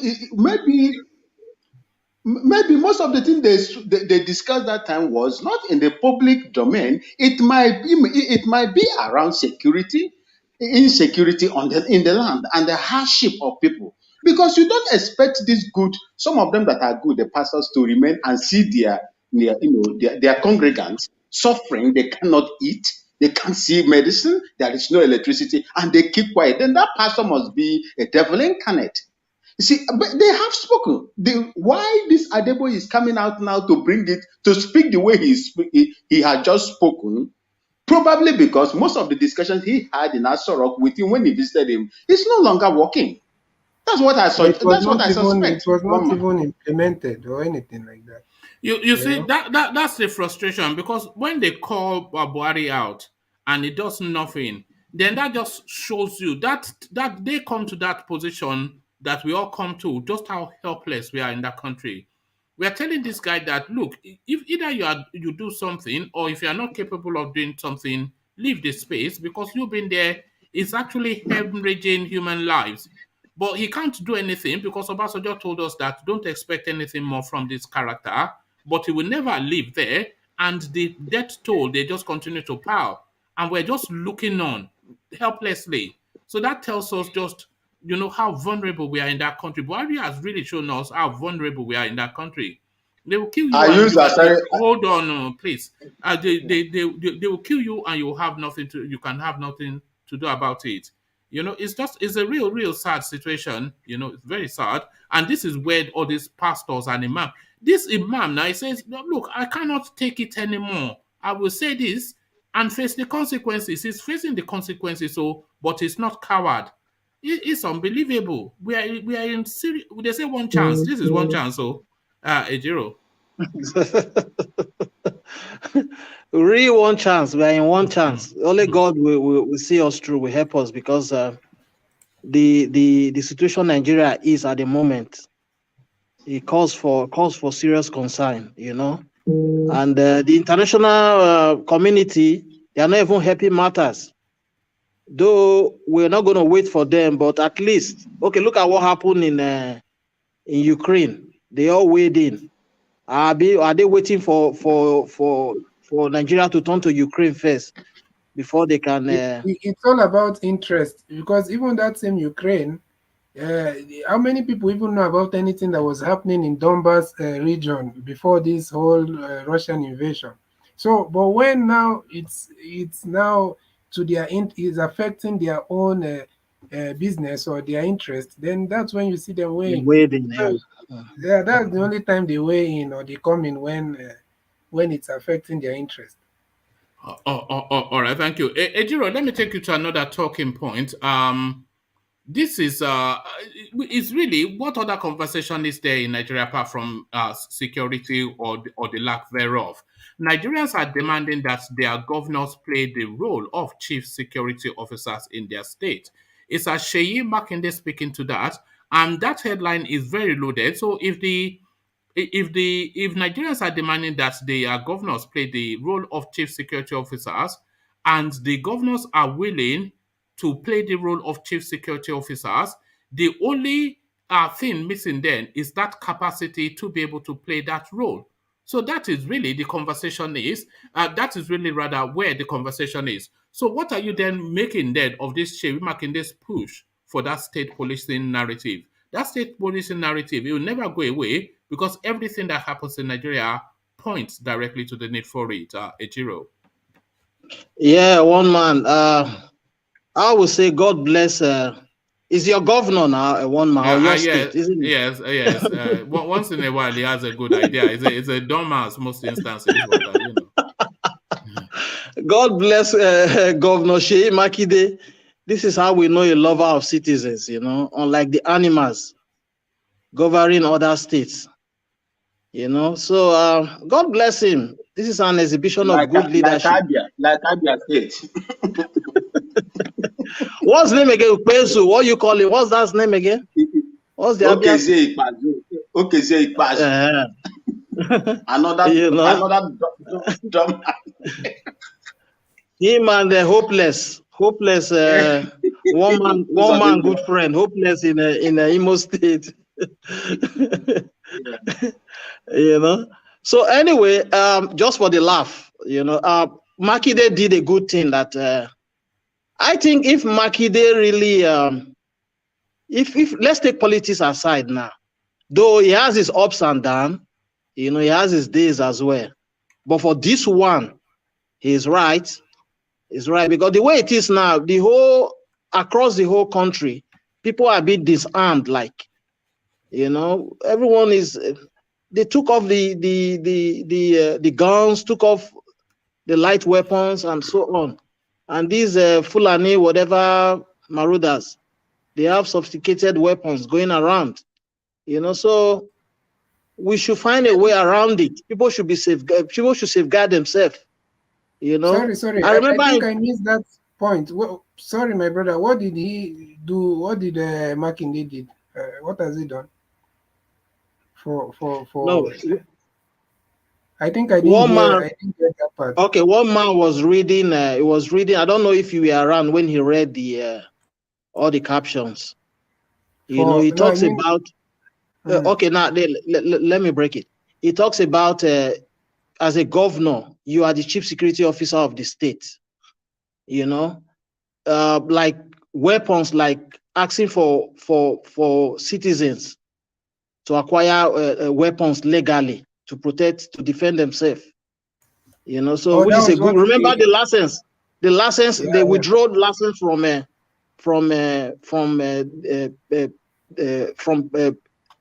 all states, all people, all persons in different states, not to own any weapons. I don't know if you remember that. Yeah. So that's what Makinde has done. He has said like the citizens can own weapons. No. He's pushing for it. He's pushing. He does not. He doesn't have the power. He doesn't have that power. He's pushing for it. You know. He's pushing for it to be implemented. I think we are just praising Makinde because of one man, because it's CBD. Where are you taking this conversation to now? You don't even understand. Just let Ejiro speak. You know. No, I was asking. I didn't get the exact. I heard you reading it, but you know the way you guys are praising Makinde, I was now wondering what exactly. No. What is reopening? Let me give you the headline again. What he is reopening is the narrative around state policing, essentially. So he's saying Nigerians are demanding that their governors play the role of chief security officers in their states. So this is what Makinde is saying, that Nigerians are demanding that their governors play the role of chief security officers in their states. And the state governors also want to play the role of chief security officer in their state. But the constitution does not capacitate them to play that role. And the consequences of them not being able to play that role is what is being paid in body bags. So that's what Ejiro was speaking on. So that is what Ejiro is praising him. Oh my God! Let Ejiro carry on because this is what all governors have been saying. This is what every single governor is saying. It's not different. Not every single governor is saying. Can everybody hold on? It's not really. That's not the conversational space. It's not about Seyi Makinde. It's about the need that continues to highlight for state policing. So remove Seyi Makinde as the messenger, but the topic itself is what Ejiro was tackling. Okay, I get you. But I think Ejiro did not understand so much. You did not understand. You didn't even know. You didn't even know what. You are turning it now. Oh God! You are not going to make it a long session now. Are you going to make it a long session? You are turning it now. Because when it comes to your state now, you are turning it now. Because I know the way you are praising the man, I was wondering. I have to praise him because listen. I have to praise him because what he's doing is a bad thing that he's doing. calling for. Okay, I won't talk again. But I think you did not, because from what one man has read, I don't see let me run through. Let me run through, please. All right, sorry, continue. So what I'm saying is, yeah, state policing is one factor we must look at, because the way it stands now, the nation is helpless. Everyone is being disarmed, you know. Even Otom the other day said the same thing. The state is one of those states in Nigeria that is badly hit. The Fulani has really ravaged that state, you know. And this jihadist government we have in place, they did that on purpose, you know, so that they can have a free ride to massacre people. Obviously, history will not forget Baba Integrity.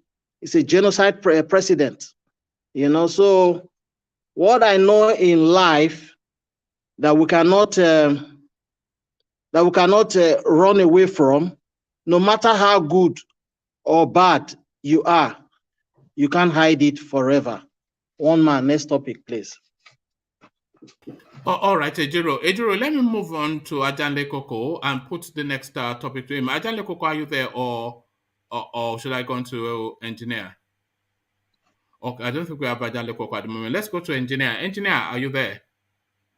All right, we don't have engineer. Thomas, are you there? We don't have Thomas. In CBD, are you there? Yes, of course I'm here. You want to go around so that you make sure you avoid. I want things to calm it down a bit, because you are just speaking like you don't know what we are talking about. That you are trying to drive me nuts. I'm here. Thomas is here.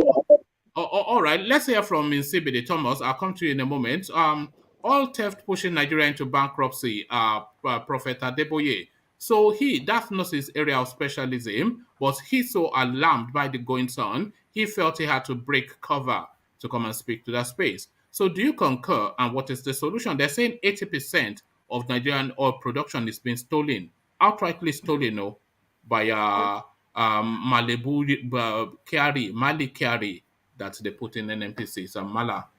Yeah, that's definitely that must be one of the main reasons why the country are shouting oil, and it's just some few people that are becoming billionaires, and people are suffering, and so definitely it makes a lot of sense. And Adeboye, I've never blamed some of these top pastors, because the only thing they can do is to talk to the government. But why I usually look at them in a way is that they should. We already know what the kind of government we have. We already know the kind of government. We know what is happening in that space. So we need them now to, since they are dealing direct with the masses, both the rich and poor masses, we need them to now go and do things independent from the government, and just try to do as much as they can. So yeah, definitely the oil theft is something that is is very much active in that space, and in Nigeria. So is obviously you could hear Wike is one of his talking points for this campaign is running, that he will stop oil bunkering and all that. And he was even talking about how the what are you making of the argument to privatize an NNPC? This is one of the things that Atiku spoke about at 2019 campaign, which a lot of people slaughtered him for, but which I agree totally with that. So what are you making then of? Because if you are stealing all the oil, then why don't you just sell it off or concession it, and then you know that you are getting however much money from that space, and then you know what you're getting. Yeah, definitely, it's a good thing, but I don't think it will stop the corruption in its entirety. But I think it's also a good thing, because there are a lot of companies that are privatized, and yet people are still shouting corruption.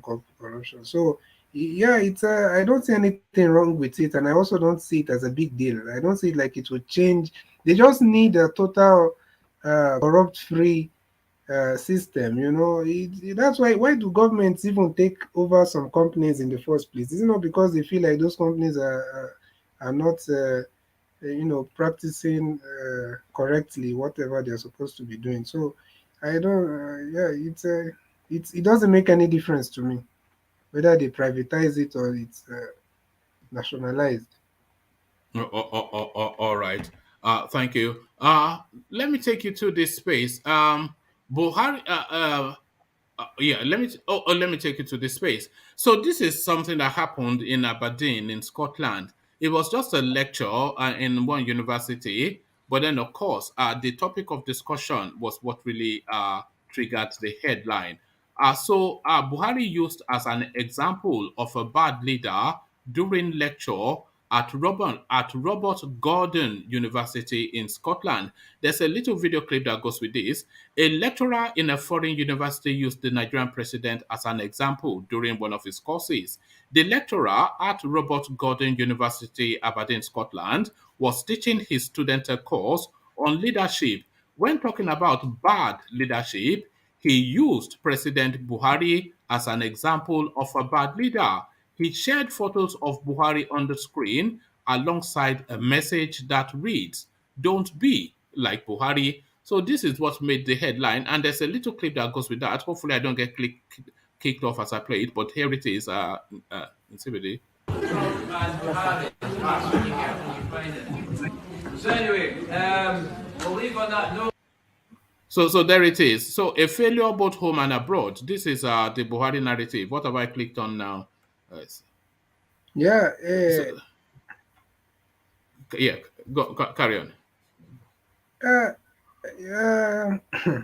We want to still go back to we are travelers, so I don't want anybody to wait for me Look in at the this airport. guy. But you Look see, at this guy. what Who's what looking I'm for going you? to what I'm going to say is this. These people talking about he doesn't. You see, whatever he's saying, he already know. We already know what is going on. He cannot tell us about Buhari. We are the one that will tell him about Buhari. No, But what I'm saying is it wasn't even especially about Nigeria or anything. It was just a random lecture teaching on leadership. So he's citing examples of different types of leadership. And he then got to the example of a bad leadership. And the example that he used rather to make the point was to cite Buhari that this is the total opposite of what a good leader should be. So it wasn't even speaking to Nigerian politics or anything. It was just delivering some yeah. mundane everyday lecture. I understand what he's trying to do there, what he was doing, but you see, the problem is the man is from Scotland, and Scotland is part of Britain, right? He's part of Britain and all that. So why is he not pointing out the role of his British government in whatever we are seeing in Buhari? But you see, these people, I'm not saying, obviously, I'm not defending Buhari, obviously, but what I'm saying is this man that is talking about Buhari in over there cannot point. Okay, is it their own leadership that is the good leadership? If they can openly support some of the most how do I say it, atrocious uh, uh, um, regime or whatever in the world, just not even talking about Nigeria for now. So if you're talking about bad leadership, why don't you start from your inside, from your own country, and you're just there talking. So don't be like Buhari. It's not news. I don't know who is telling. Maybe he was telling those white people because they don't know who is Buhari. But my point is that he should also look towards his own government and what is their contribution to all this right. regime. Because for Right. some of them, it's just about interest and. It doesn't Yes, matter. I was thinking what this guy was saying. He says, this is Adewale Olusegun. He says this guy missed the point, and I think you missed the point. But I'm not going to try and explain it to you. It wasn't anything about Buhari. It wasn't anything about international politics. It was just a module, a class on leadership. So he's discussing all the virtues of leadership, saying this is what constitutes a leadership, and it got to what a bad leadership is. They do lectures with slides, and he puts the slides on the screen to say this is an example of who a bad leader is. Don't be like him. That was all. It wasn't this grant. It wasn't anything No, anywhere no, where you have man, taken it. it's very clear now. The blood leadership. I don't know why. I think it's you and this other Adewale Well, Shegun everybody thinks you missed the point. I It's don't the think two of you you get that it. missed the point. It's Oh the my two of you that goodness. missed the point because the man is talking about bad leadership, and I've just told you the man should have said, "Don't be like." I don't want to mention the country. Don't be like this bad leadership of this country that supports other bad leadership from other country. That's what I'm trying to say. So All right. I'm not Okay. saying that I get what he's saying, but leadership is leadership. Buhari is the president of Nigeria. So which how is it not politically related? No, How is no. it not related to politics? The point being made is that Buhari's leadership is so bad that is even internationally acknowledged. So he has now become a byword for bad leadership. So when they want to cite bad leadership, is a very quick go-to to say, don't be like this guy who is looting his country, killing his people, and holding them at gunpoint and slaughtering them. So that's not to say he's the only bad leader in the world. That's not to You say should they are no. okay. Let's just leave it. I don't Yeah, know. Oh, okay. okay. Oh, because I don't think you get it, or maybe you do. I, You I, feel. yeah. I think we should leave it Uh, because uh, uh, all right, but we're not leaving the Buhari space, though. God will punish Buhari if Nigeria is not returned to the state he met it with no banditry. So this is the suspended chief imam of Abuja, Sheikh Khalid. So this guy now, they suspended him for being critical of Buhari, but he doubles down on that position to say that no, this guy is not fit for purpose, so let's not pretend otherwise. So we heard Adeboye critical, we've gone international, slamming, and now we go to their own. The same message. So what repercussions do you think this guy would face? And are we seeing a new pivoting, a new direction in the tonality of that space, even at the 11th hour of this administration? Adeboye, he's saying that he's not confident that even 2023 would come and go. So, what are you making of all of these dark clouds surrounding the Nigerian firmament? yeah, unfortunately, I have this or the same concern that if this thing do not go the way of the ruling party, uh, only God knows what will happen in that country because um, the space that they cover and the kind of people that are in those spaces and people that are coming into those geographical areas. So there's a lot of sense in what Adeboye is saying that even 2023, we don't know how it will come and, if it will even go. So let's just hope and pray and let's hope that, we can all be hoping for one Nigeria, especially some of us here talking about how much we love Nigeria and shouting one Nigeria and up and down. You see, let's just hope that the people that you're shouting it for themselves even want it because we don't know if all of them or most of them want that one Nigeria that some of us are shouting. And those are the ones at the helm of affairs. So let's be watching and see what will happen. This one that, because definitely that there's a shift in the way people are seeing the leadership of the country. And definitely these guys might feel like coming back there will be like a very difficult thing. So we just hope that everything goes well. But yeah, I agree with Pastor Adeboye, and Oh, they oh, should oh, oh, continue. We need more pastors to speak up like that. They should continue speaking. He can't do much, as much as we are shouting, Pastor, Pastor.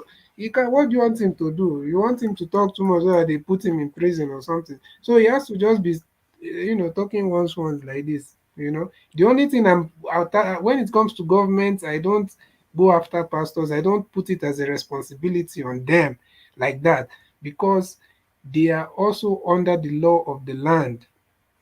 But when it comes to now reaching out to the masses, to the people, that is where I can now look at them, but not for political solutions like that.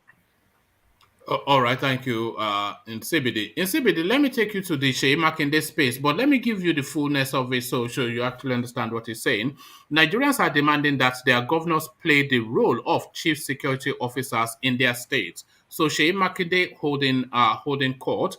Governor of Oyo State, Shea Makinde, has again reiterated the clamor for governors to manage security in their respective states, also urging the national and state assemblies to consider resource control and state policing in the ongoing efforts to amend the constitution. In a keynote address at the Conference of Presiding Officers of Nigeria Legislatures, Makinde added that legislators need to pay closer attention to the twin issues of resource control and state police, which are often ignored in constitutional amendments. He said the various agitations that has rocked our nation over the years, including the more recent NSAS protest and the rise in banditry and terrorism, are all reasons for the legislature to pay closer attention to some of the neglected conversations around constitutional amendments and reforms.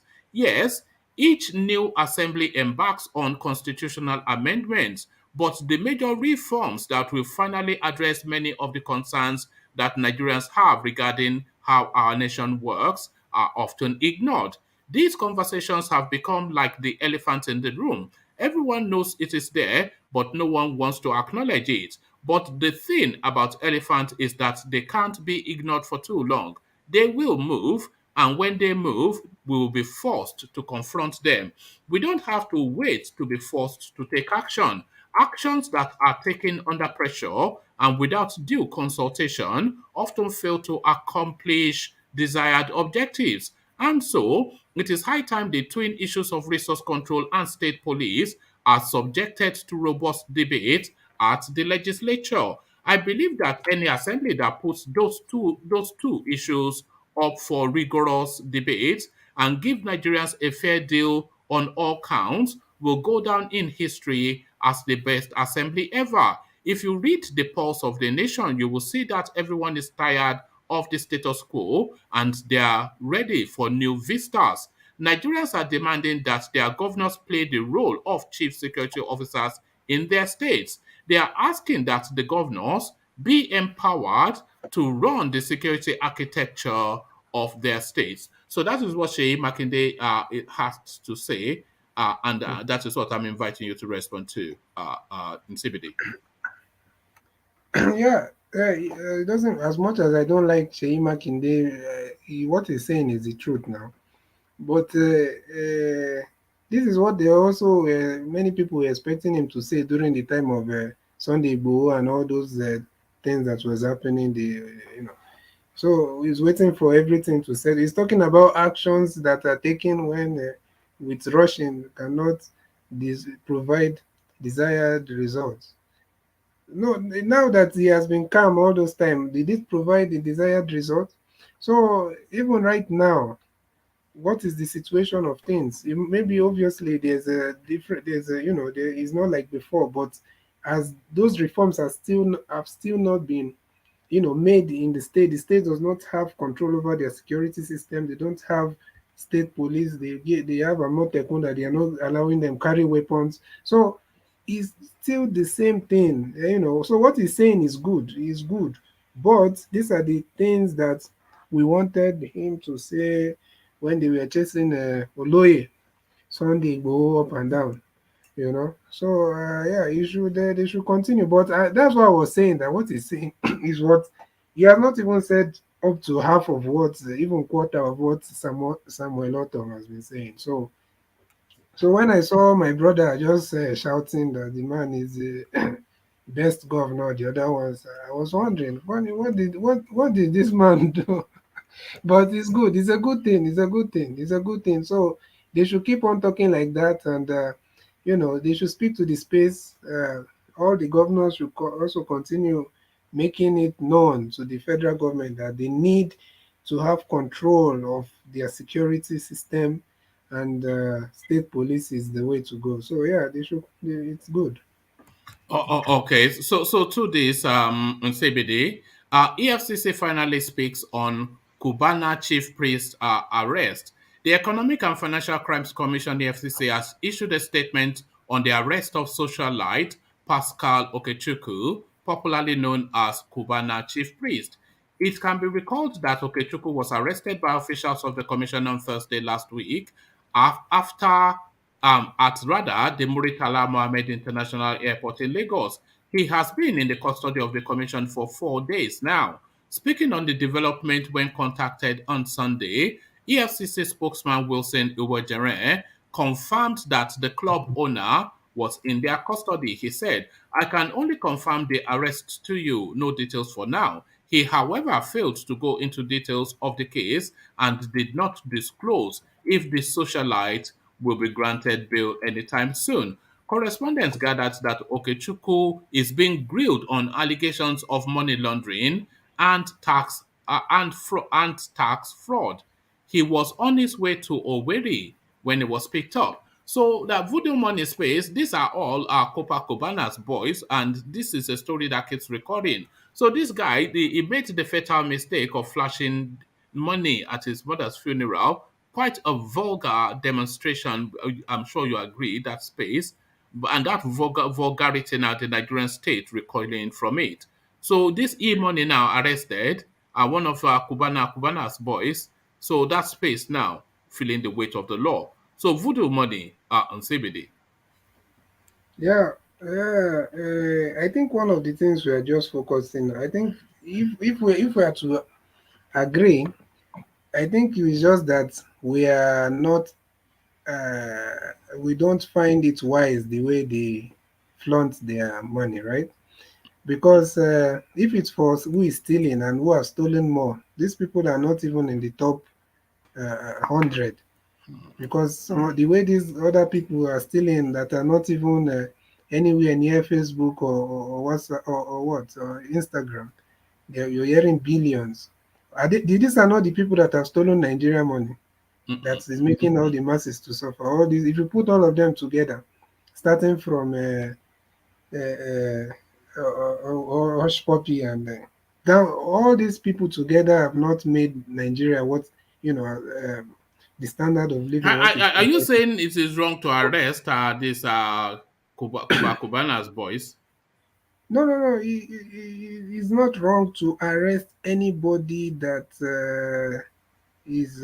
Let's just let the law. This is where the difficulty is. We had this with the Obiano's narrative as well. They just pretty much verbatim the same pushback. That what about? Is it what aboutism? As soon as they arrest one of your own, then it's what about? No, one man, you see, unfortunately, I would like to say that there's nothing tribal about any of these things. But I can tell you also that from what we have seen in that space, and from what we have seen how even top government officials, what they are saying, including the commander-in-chief said something. We know what he said. Now, coming down to Malami, what's his name? Talking about when they arrested when they whatever they did to Nnamdi Kanu and brought him to Nigeria, they went there and spoke Hausa and saying that we have got. You see, all these things. Who was he speaking to? He was speaking to BBC Hausa service in that particular slot. Why so don't you speak to NTA Nigeria national? No. He spoke to everybody. He spoke English, and then when he came to BBC Hausa service, then he addressed them in the language of their communication. He has spoken English before. Okay, yes. Okay. Look, but that does not change. Wait now, one man. You get what I'm saying? Forget about that. These people, we have said this. They have said it several times. Have we forgotten all the things that what's the name? FFK exposed. Are you saying that the man lied? Unless if we are saying FFK lied on the no. FFK is not known for lying. It's a truth teller. No. You mean that he would come out on the stage, he will lie on the name of the president? It would not now. Fanika, they would not lie about the president. It is not only that he can't lie, he cannot tell the truth. Is a truth averse person. Unless if you say the president is in on that lie, because there's no way somebody will come out and lie on the president. That he did what? What did he say? Oh, it's there on YouTube. Oh, he's Look at very this open. guy. He said it. He said it, that this is what these people said about. He mentioned how he talked about the East, the Igbos, and everything. It's there, and I'm not. It's a lie, and you know it's a lie. You know that Fanika is a liar. You know that. You know that he embellishes. In fact, he doesn't even embellish. He tells outright lies. If You he know, you said know that, that. if that was a lie, and he's still not in, and he's not in jail for lying on the name of the president, then How know that many people probably have lied somebody, on the name of the president and gone to jail? not people in FFK's position, not top government officials or politicians. You know what I mean, one man. I don't know why you're trying to. No, Yeah, but no. what, It's you just cannot. anyway. It's Radio Biafra, isn't it? But carry on. Yeah. No, it's not radio. Okay, is the FFK part of Radio Biafra? Is it So not? Is it not? Is SFK how? not part of Radio Biafra? The man that is in APC that is standing beside the Yeah, no, he's Yahya Bello decamped now. now. Was it not part of the Biafra system I before he think he wants decamped? to. I The think he wants to CBD used become. to be part of it. He was part. Or he was not just. He was not. Obviously, he was not an IPOB member. Obviously, Is it not? What's but obvious? he was What? always talking about. He was trying to be like a middleman between the government and Nnamdi Kanu, and also the government and Sunday Igboho. That was it now. So why are we calling him? Doesn't mean that he was part of them. He was like a middleman.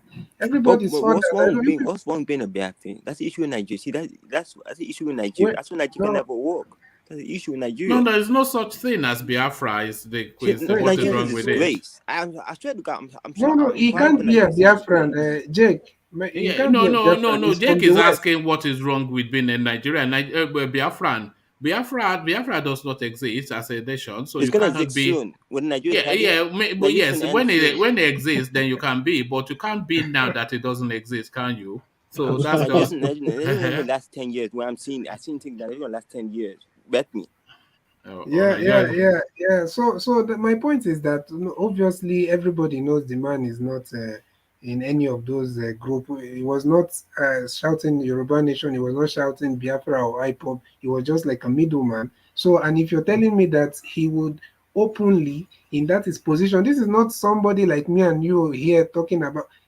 Someone in that position that they can easily reach him, that he can easily reach them. If you're telling me that he will come out and lie on the president and he's still walking free, then maybe there's a bigger conspiracy somewhere.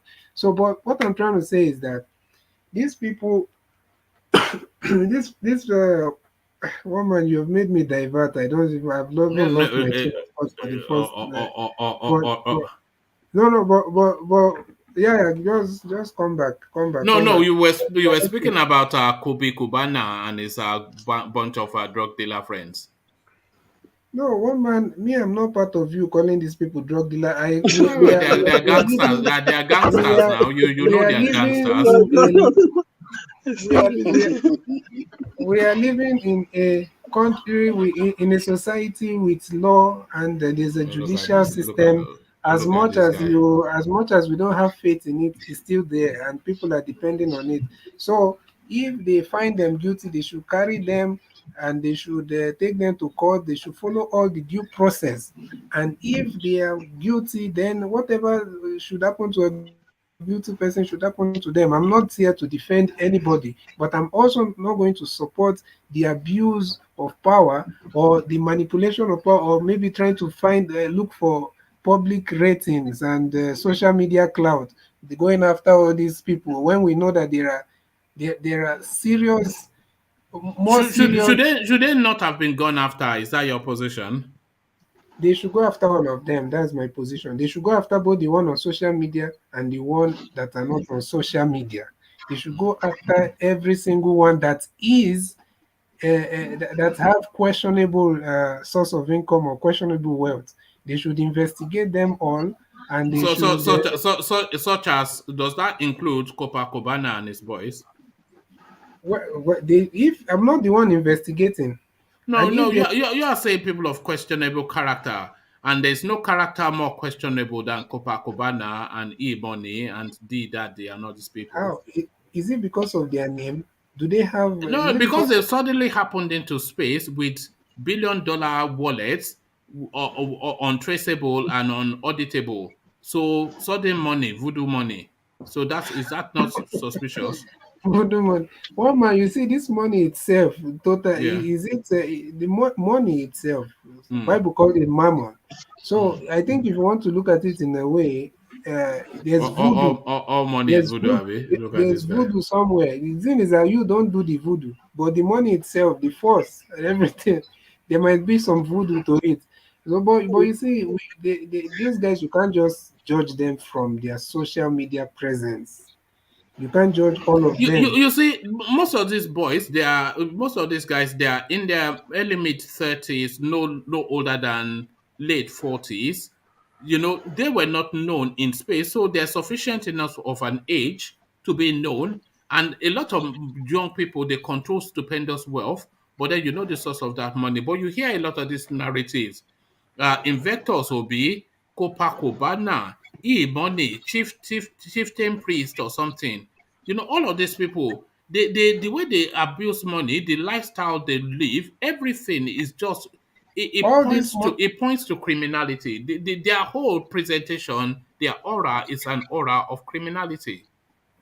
One yeah, man, one man. It's like you don't understand the CBD stand. The stand here is no matter how they got that money, they are innocent until proven guilty. No, That is why I said it's not. that's why they are That not is in why I said jail. it's not in our lane calling that money voodoo money. Well, we yeah. I can't call we it can voodoo money. speculate. We can speculate, but Yeah, money yeah, that suddenly yeah. appears out of the sky, it's like that's Pastor Suleiman money now. We When do not are see they? it when he appear. Oh. Eh? Miracle money. We don't see Miracle the money money. when he appeared out of the sky. We do not see. So the thing is that, and these people, I don't know the kind of voodoo money that Obi Kubana is doing. That he's jumping up and down everywhere advertising his Odogu bitters drink.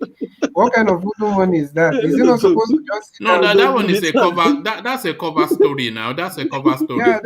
they always say that. But there are some people also that don't even have cover story.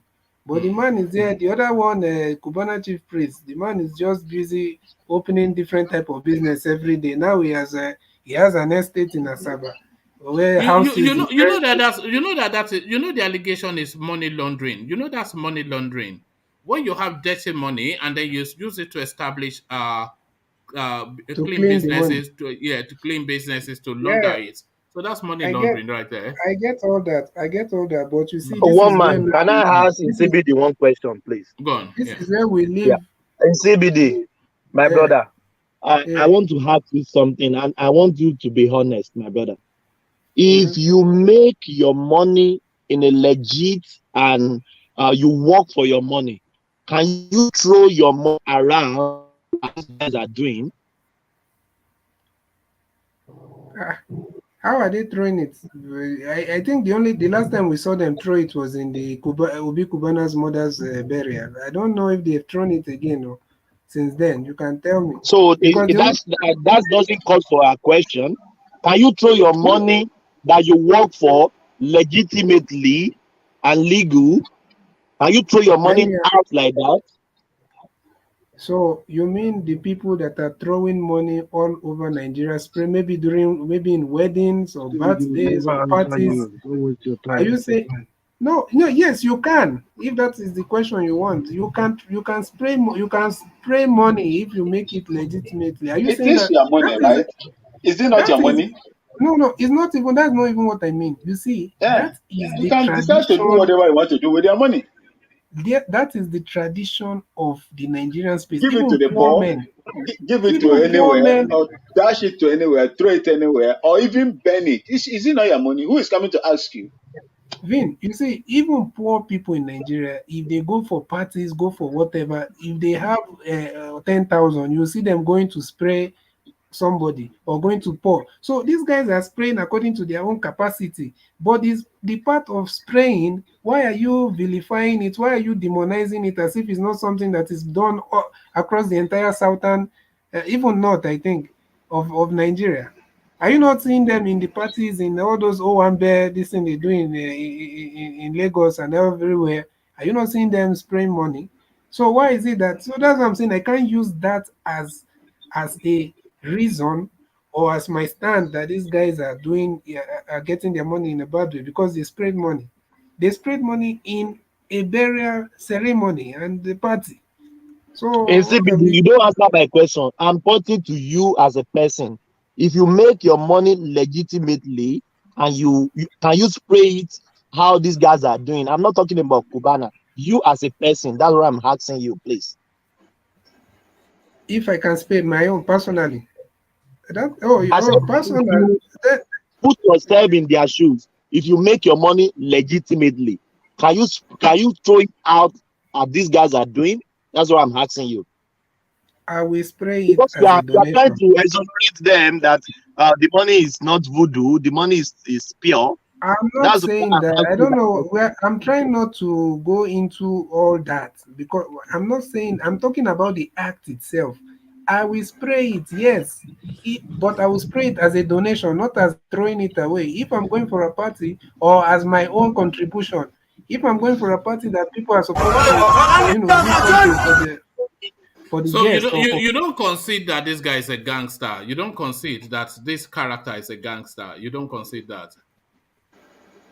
What is the gangster? Look at that. Somebody that was unknown in space just a year ago, now he's living like this. You're the one that don't know him, and maybe people that didn't know him in the social media. But the man has been there. People knew him in Anambra, in the east, in even in Abuja. People knew him right from time. Obi Kubana. I don't know why you're saying you don't know him. You know it's illegal, this thing that they are doing. So how illegal? What is the difference between Naira and the people spraying in the strip clubs? Are you accusing those guys that they made their money wrongly? All these rappers, all these musicians and rappers. Insibidi, let me come in. You see, permit me to come in. Why were they not arrested on the spot? Is my question. Look at look what they are doing. Look at that. That's money. They are helping. You are saying this person worked hard for money. They are helping the masses. They are happy. Look at that. Look at, oh God. Insibidi, see. You see, there is something I would like to. I just want to chip in something here. One man, see, it is against the law for anybody to, Look at that. Look at that. Look at yes. This is against the law. This is against the law. This is legally earned money. Do this. Is it against the law in Nigeria? Yes. Against the law, we are shouting, and they have not arrested them. Listen. Defacing. That is what they call defacing of the currency. You cannot do it. In fact, it is wrong for you to do this. Match it, throw it. It is not. My it is not. God. It is against. It's against the law in Nigeria. And we still have but for you to give money. What you are looking at now, is this earned money? Is this money that people earned? Why not? I'm not saying you know or you don't know. This is money that somebody worked hard for. But isn't that the culture of Nigeria? Everyone spend money in parties. But one man, everyone spend money in parties in Nigeria. And look at them. Do they not look? Oh God! Look at my goodness me! Look at that. What of the strip clubs, one man? This is not a strip club. This is on the streets. Are you saying that those musicians and those rappers, those celebrities, do not make their money the right way? Is it because these ones are not? If this guy was Davido, are you going to say the money was not gotten the right way? We know how Davido made his money. My God. But now, why is it throwing the money?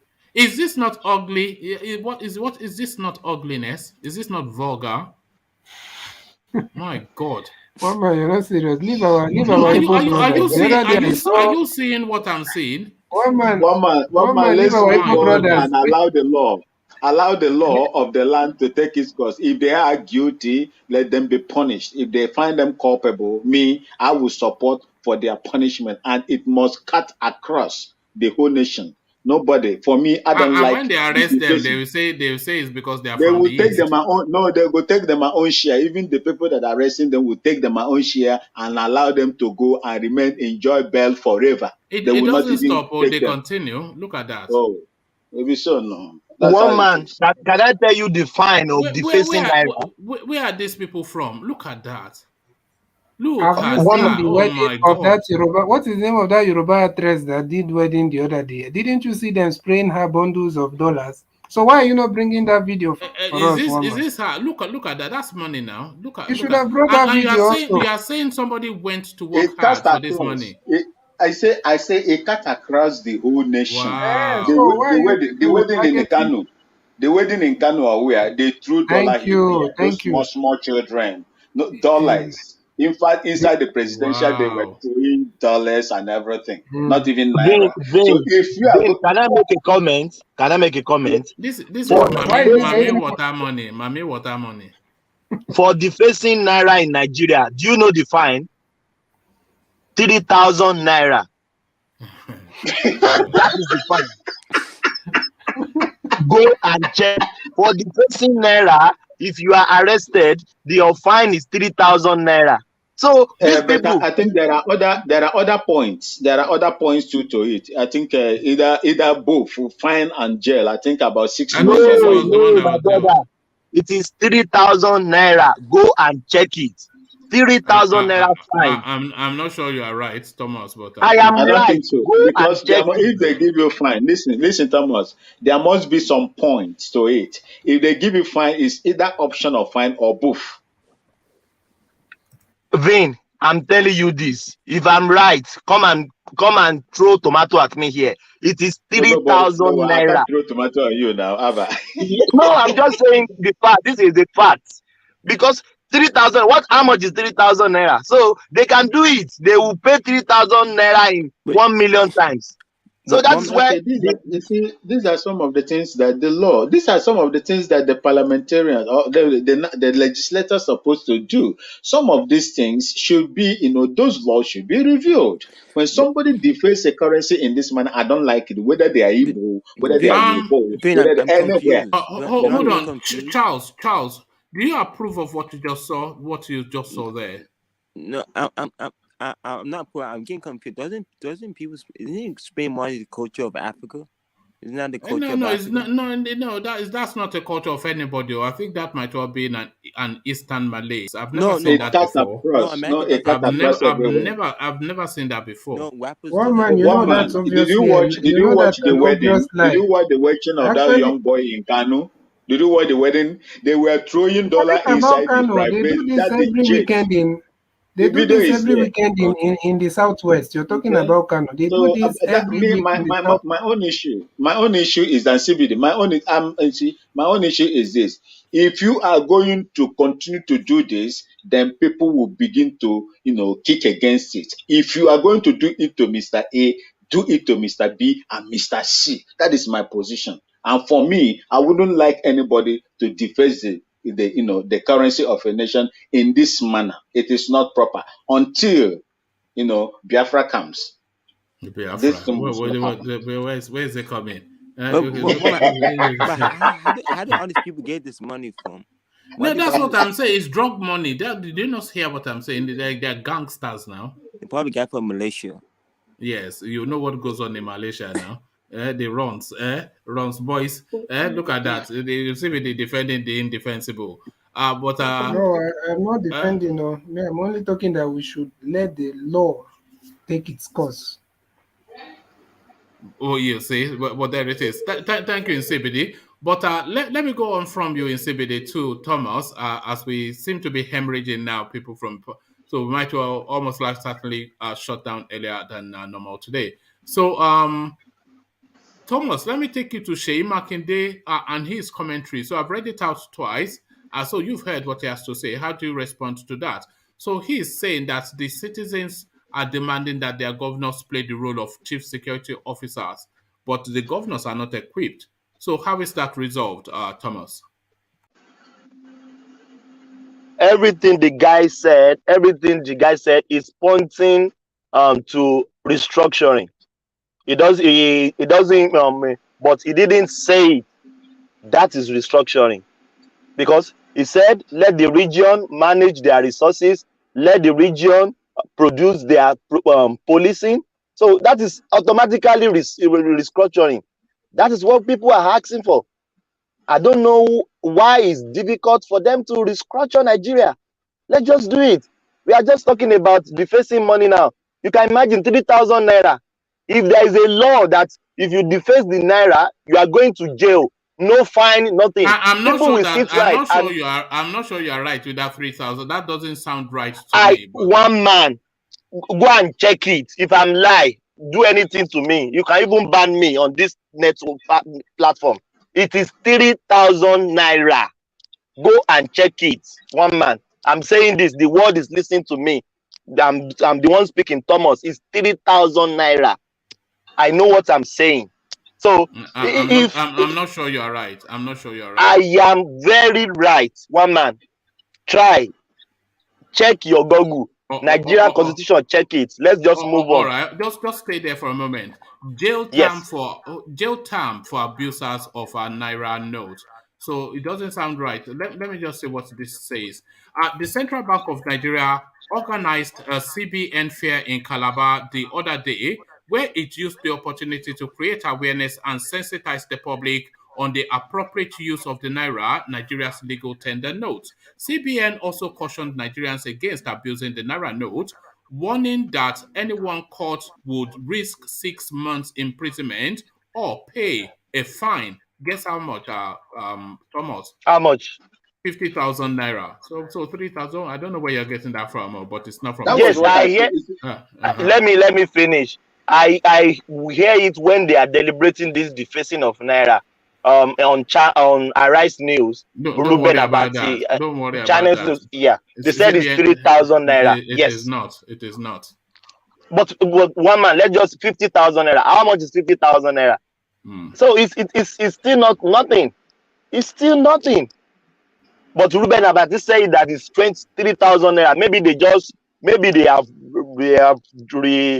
redo the law or do something. No, that doesn't even sound right to you. I'm sure. How can the fine for defacing the naira be 3,000 naira? Does that not sound ludicrous? Yes, that is what he said, and he was reading from the Constitution. That is what he said. Maybe he made a mistake. No. Thomas, can I come in here? You know what I told you earlier on that there is a point. It's either you go to it, they will give you. There is something that is there in the Constitution, but I cannot. I will try and the one man just read it. I see.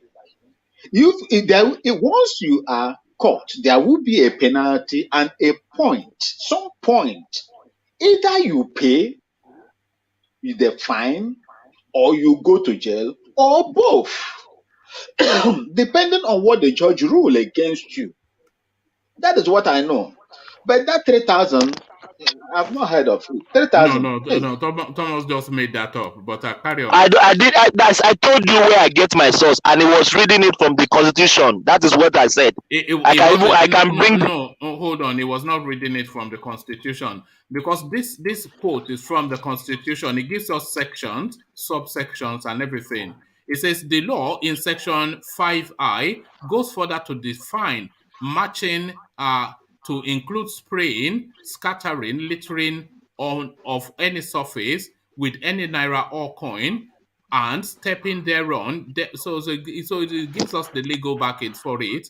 It says the stated offenses above are punishable under subsection 21I, which provides, amongst other things, a person shall on conviction be liable to imprisonment for a term not less. So it's not sticking to, but not less than 6 months, or a fine not less than 50,000 naira, or both such fine and imprisonment. Good. That is what I said in the beginning. We fact check here now, so don't make up stuff. I told you my source. I didn't. I told you my source. That is what I said. I told you my source. They were wrong. So, they were wrong. So Ruben Abati is wrong. So, but I told you my source. I didn't say. We didn't hear it from Ruben Abati. We heard it from you. So you are wrong. Yeah, no worries. I'm wrong. But look. But I told you my source. Are you trying to nail me now? But you could have fact-checked it and see. Hold on, Vin. We don't have Ruben Abati on the platform. We have you, who was categorical. I nearly took your word for it, but it just didn't sound right, so I went to check. One man, no worries. Let's go back to MAKINDE. Yes, it's really speaking to restructuring. So, but he doesn't even he doesn't say restructuring, but everything the guy said is restructuring. And in another way, let me play a devil's advocate here. If people are hearing, people may say, because Makinde is PDP, but what he said is the truth, is the gospel truth. Let people, we need the policing. You can't bring Motar from north to come and policing in Oyo State. No, he doesn't know the terrain. He doesn't know. Let the people, the local people in the state, monitor their police, monitor their policing, because they know them. They live with them. You can't take me as a policeman now to north, so I will know every terrain in the north. It's not possible. But if I'm a policeman, if you put me in Oyo State, I know terrain in Oyo State because I know them. I know people. We know criminals in our locality. So I give Sheyi Makinde, I give him the kudos. It's been what he said it makes sense to me. But he's speaking to restructuring because that is what people want. That is the layout on restructuring. I don't think they want to do the restructuring, because if they want to do it, they could have done it, because Buhari has the 8 years to do it and he didn't do it. So be it, one man.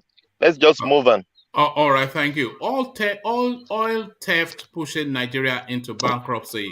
It's a pastor saying this, but the whole country is fed up now with the state of play where Buhari has led us to. So they've presented all the noise making. They've tried to paint black as white for us, but the lived experience of the Nigerian person, it speaks contrary to every narrative, and their life is in perpetual hardship. So enough is enough is what we're hearing from Adeboye.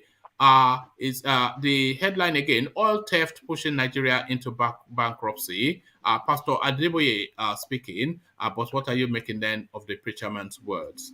Yes, is right. I think we spoke about this some times ago, that even the crude oil they are extracting from our ground, they can't even account how much are they extracting every day. They will just tell us one figure on their head, and the rest of them is story. So Papa Adeboye is right, but I would still say the message is good, but our pastors they need to seek tithe, because even if we have 3 problems in Nigeria, and there are 3 P's: politicians, our pastors, then the police. That main 3 problems in Nigeria, if we tackle those 3 problems, everything will be good for us. The same pastor, because they are not suffering. The pastors are not, they don't care.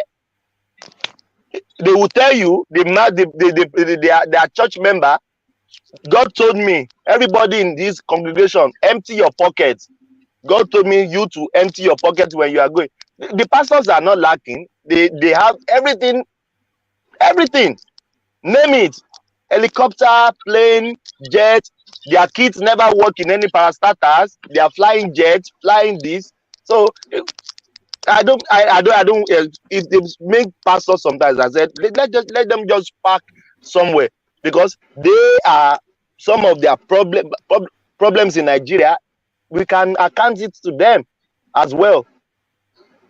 Before I said Baba Adeboye didn't speak on killings of Lekki Toll Gate. Fine, he too protested, but you didn't hear Baba Adeboye speak anything on that shooting that what day? What is the expectation? Do you want him to be running a running commentary on everything that is going on?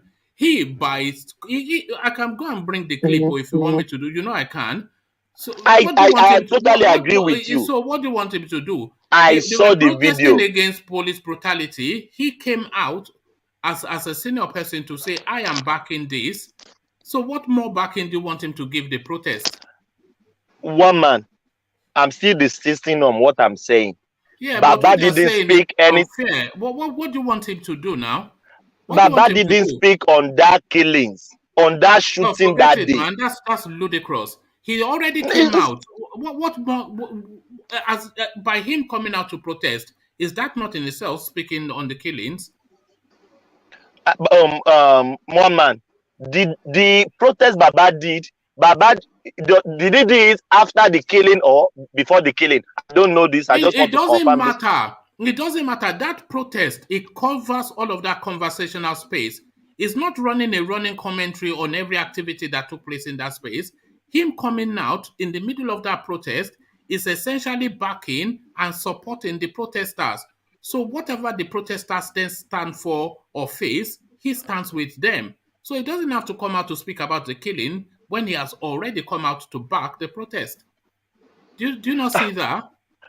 I understand what you're saying, but to me personally, in my own opinion, I could have loved him to speak to that killing, that Lekki shooting. One man, that Lekki shooting, it's a wound on my heart. Every day we speak about it.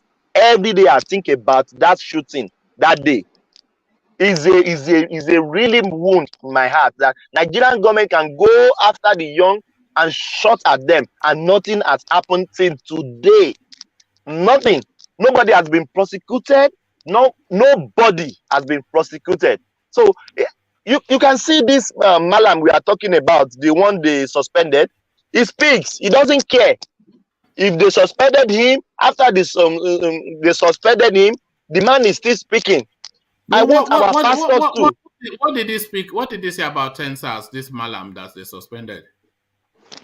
I don't know. Maybe he said anything about NSAS, but he's speaking to the killings in his own region. Right. Which everybody, yeah. What did he say about the 70 that were killed in Borno about 18 months ago? What has he said about the killings in Plateau? One man, what the guy said has carved everything together. All right, but Pastor Adeboye coming out is not sufficient. You want him to run a running commentary on everything. Well, one man, that is your own opinion. But no, I don't see the logic in what you're saying. Is what I am saying, because he didn't even have to come out at all, because he's an 80-year-old man. He was 78 then. He's a pastor, so it's not even his space to come out. So him coming out is already a big move. So what more do you then want him to be running commentaries on every incident that happened at Lekki Toll Gate? But I don't see Thomas, you also need to realize that the pastors, some of them, this church thing is a business. I'm not saying it's not a bad business; it's a good business, because even Jesus Christ himself said that he must do his father's business. So it's a business thing. So, and definitely it has to be run somehow with some kind of decorum. Diplomacy. Diplomacy. Yeah, but you need to understand, during that time, there was a lot of agitation in the South, and they were also trying to be careful not to be seen as people that are pushing for... Can you see him on your screen there? He's the one in the middle with the green. I saw it, one man. I saw the video before. So what more does he want to do more than that? One man, maybe I'm just frustrated with that killing on that day. Maybe because one man, I will not lie to you. If you remember very well, I normally cite this example every time. Every time we talk about killings, that massacre that day, and nobody has been brought to book. No. I'm a Christian. Any innocent blood that was shed, God is not happy with that country. Anybody that shed an innocent blood of human being, God is not happy with that place. And God, the blood of those people will speak. The blood that was spilled on that day, on Lekki killings, we ask everybody that have hand in that killing, and also he spoke about he speaks regularly about insecurity, and in his commentaries just on Sunday he spoke about insecurities yet again. So I don't know, that guy, he's done more than he's done beyond what is expected of him, I would say. Yeah, that is your own opinion, but what I'm saying is, I want him to speak on. He should mention that Lekki Toll Gate, but he didn't mention it anywhere. But to what end would that? What would that achieve? Him mentioning it? One man, one man, can I come back to you, please? All right, thank you. Yes. So, all right, let's go on to Charlie Boy. So Charlie Boy, are you there? Yes, I'm here, one man. All right, brilliant. So Charlie Boy, then, so to the east and to Voodoo Money, Copacabana and his boys, they are being picked up one by one. So now this now one man, I'm back. If you don't mind. Oh, okay. Let Yes, Charles deal with then I'll come back to you. So yes, please. Yeah. So Copacabana and his boys. So if you are too braggadocious and then you get the slap down. So the slap down of the boastful characters in the east. What are you then making of Copacabana and his boys being rounded up? Yeah. I think also one. I think that's why I think all the rich people in Nigeria, they're not really rich. They all use corrupt money. Why I'm seeing it, but even the North people too money. They all use corrupt money. That's why. How much do we have a genuine good rich people in Nigeria? The only good people we have in Nigeria are the singers or the actors. That's the only people I can see it. But what's other people? They use the money for corruption. I won't be surprised after the emo guy governor he was probably picked up too. I won't be surprised because he's another Yahoo guy. The guy in the emo. But what's a Yahoo guy, Thomas? Tell me what a Yahoo guy is. Me? Yeah, what is a Yahoo guy? That guy's definitely number one Yahoo guy in emo. Yeah, but what is a Yahoo guy? In my opinion, a Yahoo guy is a person who steals money. My opinion, is a person who steals money, who's corrupt. You could tell the corrupt, but by the face. By the face, you can tell the corrupt. All right, yeah, sort of right. It's essentially a fraudster. A fraudster is really what a Yahoo guy is. You see, this all make me angry. This all make me angry about Nigerians. Why they always pick these people? Pick people to be governor, people who are Yahoo. See, they all trick them. See, I think that's it for Nigeria. We need to teach these Yahoo people, teach all the corrupt people that no, you can't just pay. You can't just use us for your money. We know who you are. And such a lot of people do even that Ubu Kuban who have money. He hasn't built any good thing in Anambra State. That guy, he have all this money, but you can't even build a nice road to your village. No, but it's not obliged to build roads. That's in the purview of governance. But in Sibi, they was just telling us how he's building hotels and restaurants and whatever. Because one thing I know in other countries they all call people, but I know something. In other countries, the call people we use the money. I know you're gonna hate me using Kenya for that. You're gonna hate me using Kenya for that. No, I won't hate you for speaking freely. Speak freely, Charlie Boy. Yeah, I'm using Kenya for example. You know, in Kenya, they are core people. One thing I like about Kenya core people is that they will show you they have money by building high buildings, nice roads. They show you they have money. But Nigeria, which people don't show you. One of these days I will buy you a ticket to Kenya. Just so you seem to love it so much. So remind me that I intend to do that. The way I love Kenya because at least Kenya rich corrupt people. They use the money for good. Even they're corrupt, but at least they build a good road, good building. But Nigeria, the most corrupt people will build a house abroad. That's the issue. Nigeria, there's corrupt people everywhere. But the reason we copy everything. The issue with Nigerian corrupt people, I don't care if they're corrupt, doesn't matter. The thing I'm concerned with is that the corrupt people don't use the money for good. They all bad money, they use money for bad. I think that's why I say Nigeria people need to learn from Kenya, Rwanda, those countries, learn from them. Because they have corrupt people too. But they use for money for good, building skyscrapers. How many cities now you have skyscrapers? Not only Lagos have many skyscrapers. That's sad. No, they have in Abuja, they have in Ibadan. The first skyscraper in Africa was built in Ibadan. Yeah, the skyscraper in Nigeria is baby. The one built in Kenya is modern. Kenya is above Nigeria. Kenya is a Have you heard of Banana Island? Have you heard of Eco Atlantic? Have you heard of all of these things? Have you heard of Abuja? By the time Nigeria get to American standard, Kenya will already be in Tokyo standard. Where I'm seeing it. Is Tokyo standard higher than American standard? No, that's where I've seen Nairobi. When Nairobi's heading, Nairobi eventually be like Tokyo with the heading. I think because one thing good about his fact about Nairobi used to be a small village, but it became a major city. You see, that's what Nigeria to think. All the small cities, like small cities in Nigeria, we can make them a model. We can make a nature modesty. We can make the small cities a modesty. We shouldn't have only Lagos to be one city every go to. So that's a problem. We should find a way to make Lagos so many people in Lagos. We should find each region should have their own resources. Each region should have their own resources.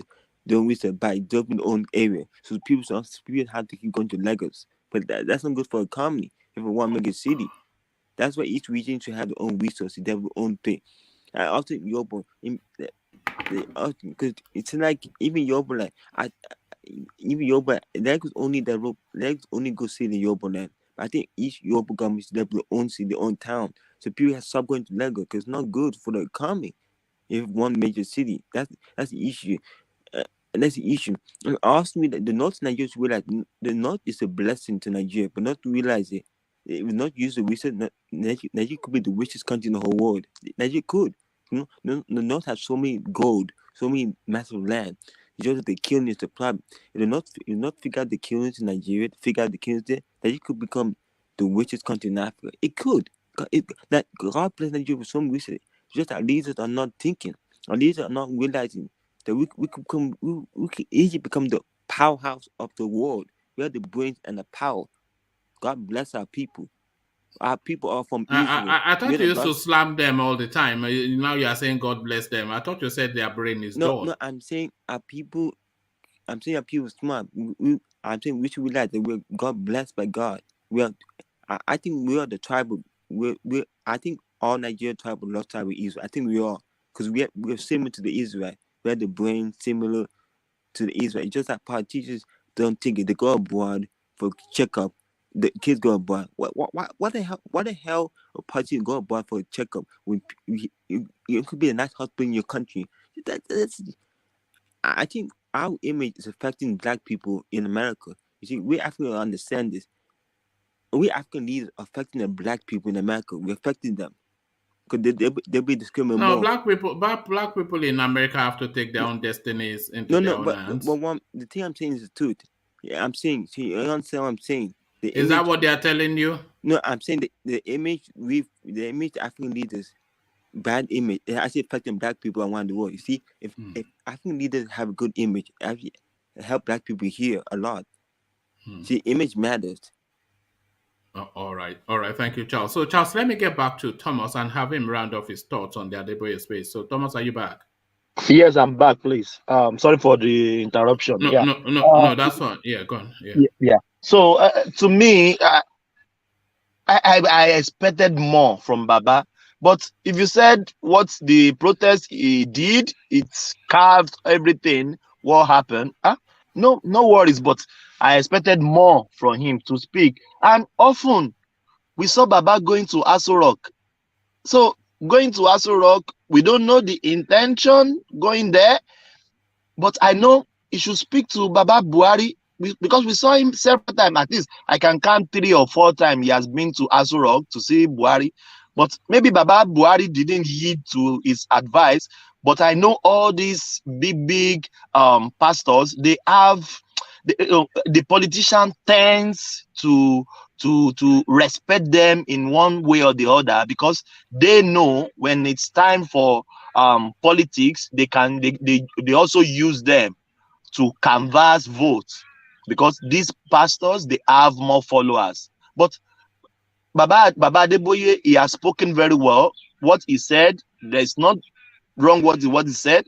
What he said is 100% right. All our oils have not been accountable for, and it's been spent anyhow. But I want them to speak more because these politicians, they are scared of these pastors. They know they're scared of imams, the pastors. They are scared of them because they know when the election comes, the pastors can instigate their followers against them.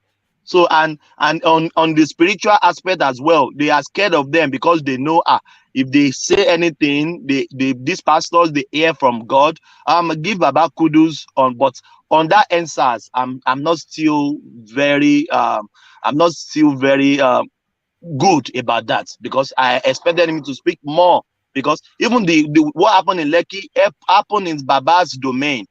Baba's domain is Lagos State. Is the headquarter of Redeemed Christian Church is in Ebutemeta, is in Lagos State. You speak more to that event. That is just my summation. But I give Baba kudos. I respected Baba. It's been good. It's been doing very well. That is my summation. All right, thank you, Thomas. So, Thomas, let us go to Vin and take please, him I want to to speak on Cubana, please, so that I will speak on that. I thought you had already spoken on Cubana. Are you sure? Yeah, no worries. Let's go to Vin. Okay. Speak some more on Cubana if you feel you have not fully expressed yourself. Go on. Yes. To me, one man, that is my opinion. You can't get your money legitimately and squander it. This is to me what the video you show us and the previous one that I've seen. It is squandered money. So you can't earn your money legitimately and throw it around like this. Dangote is there. Femi Otedola is there. We know what they are doing. They don't squander money like this because they earn their money with sweat. They earn their money with big commitment. But it is impossible. Impossible. It is impossible. It is impossible for somebody that earns money to treat it in this manner. This is not earned money. It's not. It is not earned money in any way. I don't know their source of income, but this is not earned money. This is not money that was earned legitimately. No, it's N-O, capital no.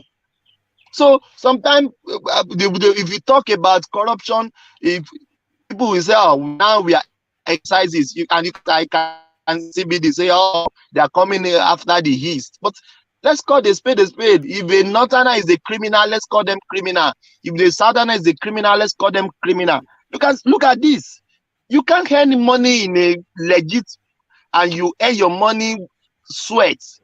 One man, no way. You can't spend your money like this. So this money is not clean. That is my opinion.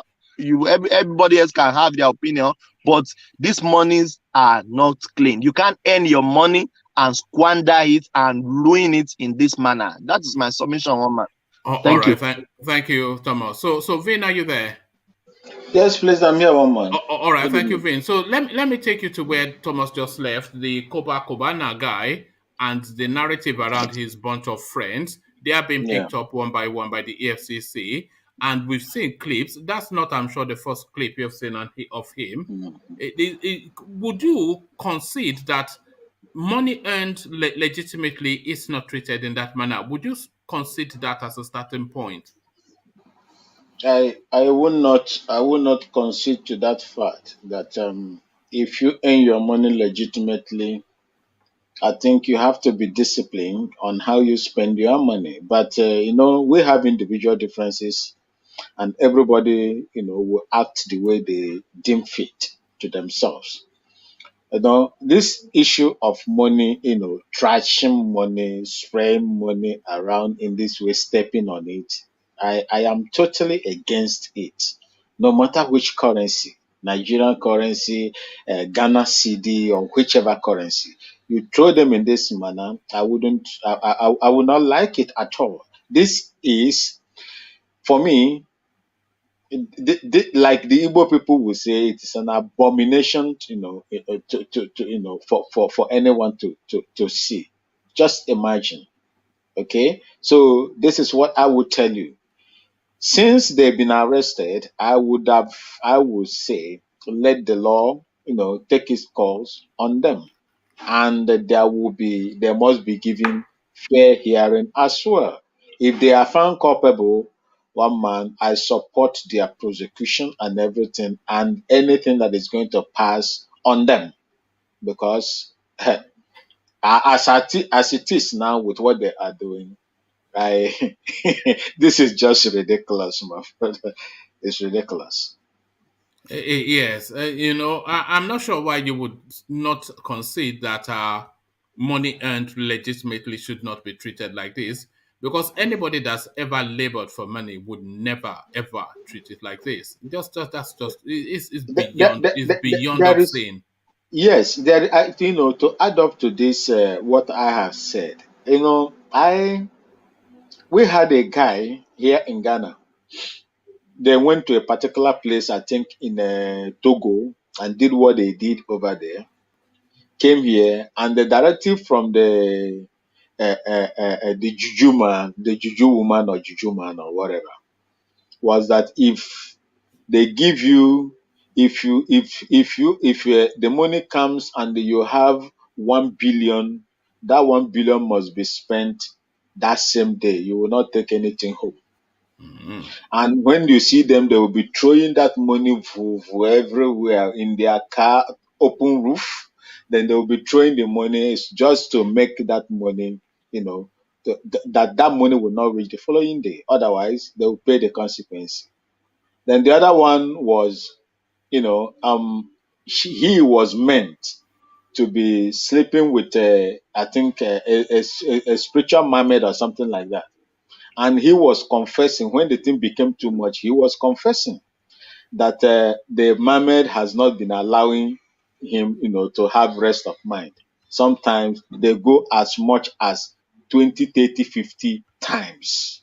And it was taking a toll on him, seriously. Is this a real account, or is this a movie, or what? It is a real account. I will give you the confession and all the things that they made that time. So in fact, they lost so many people. This particular guy lost. They were poor, lost his mom through it, lost his sister. He was also fighting for, and that was the reason why he opened up, because he cannot be poor and be fighting for them, and they are taking them that way. So that was the reason why he came out and started shouting it the whole place. You see, these are some of the things that people are doing. For me, if these guys are culpable of this particular offense, let's say right in front of the screen here, you will see that money, that currency has been defaced. That's one. It has been defaced, and let the law take its course on them. And if they are doing this on these people, I would suggest that it cast across, because I watched a wedding inside a private jet, thinking Kanu. They were dishing out, spraying. This is not ordinary, they were real dollars. 2020 bill, 50 bill, 100 bills. They were thrown all over the places in that place. So they couldn't arrest them. This is where people begin to raise eyebrow. Why couldn't you arrest this person and you are arresting these people? So the ethnicity, the tribal nature of it now sets in, and we cannot make a headway when we go through this, route. Sir. Well, all right, thank you. And Pastor Adeboye's alarm to Nigeria heading towards bankruptcy, all theft pushing Nigeria into bankruptcy. So he's not even the first person that is speaking to this narrative. And they are just doing this criminality in open glare is what really upsets people. Somebody came out just the other day. I'm not sure, was it Otetoda or somebody very senior. He came out or was it what was that that very wealthy man from the east, a banker? So he came out the other day to tell us that 80% of Elumelu, that 80% of the Nigerian oil is stolen. So only then, so this is what Adeboye is saying, that how can we be borrowing at this rate? Everybody is telling him that the country will go bankrupt, and the only source of income that we have, you steal 80% of it. So, I mean, Pastor Adeboye, he's not one to break cover in this manner. He has spoken, but what are you making of his words, Vin?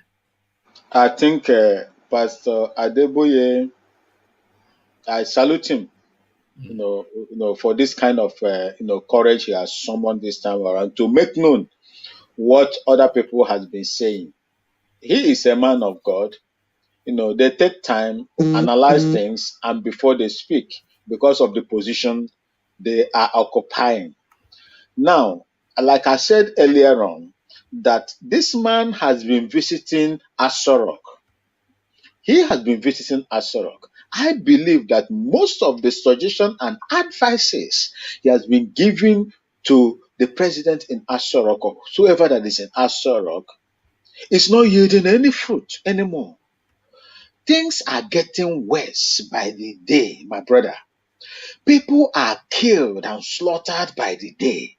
World Bank has just issued a report at the end of 2022. Over 91 million Nigerians will be poor. Will be poor. Nobody is trying. Nigeria doesn't even know the amount of crude oil they even export. By the way, sir, who is the minister for this, petroleum? How can Yeah. good? How can this monumental crisis of fraud, thievery going on under you, sir, and you keep quiet? You keep borrowing, you are losing. Billions of dollars has been lost. You see, let me just take from the time he became the minister for petroleum. So much amount of dollars has been lost through thievery, through stealing, illegal bunkering. In fact, it got to a stage where Wike has to come out to challenge the commanders in the front line that they are aiding. And the evidences are there to prove that these people are conniving with these guys and be doing all what they are doing. So why would Nigeria be poor? Why would Nigeria? You cannot manage what you have. You cannot cut off all these loopholes, all these leakages. You result into borrowing, and this thing is frustrating everybody in that country. Is frustrating people, and Nigeria is now becoming a case study all over the world. People will now, my people here will say, hey, when oil was discovered in Ghana here, in Takra, the western region, they say, hey, this oil must be a blessing, but not a curse. They use Nigeria as an example. These are some of the things our people are made to go through on daily basis. So for him now to come out to speak it, I salute him. I say, sir, Egbon, Eshe o, Eshe kuko, Eshe kuko.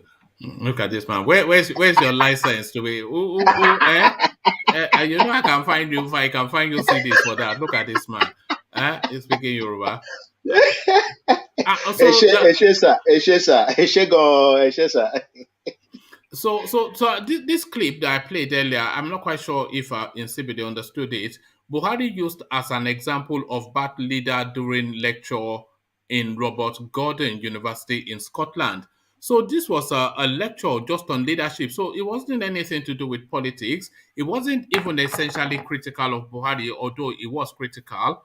But this was a lecturer delivering a lecture on leadership to his students, and then having gone through what a leader should be, and then he needed to cite the contrast example, and they use slides in university, and then he brought out a slide of Buhari as just a typical example of a bad leader. So shamed at home and shamed abroad, the Buhari narrative. Exactly. You see, he don't need. When he went, I think, was it Gordon, the one that left before this man came in now? I've forgotten his name.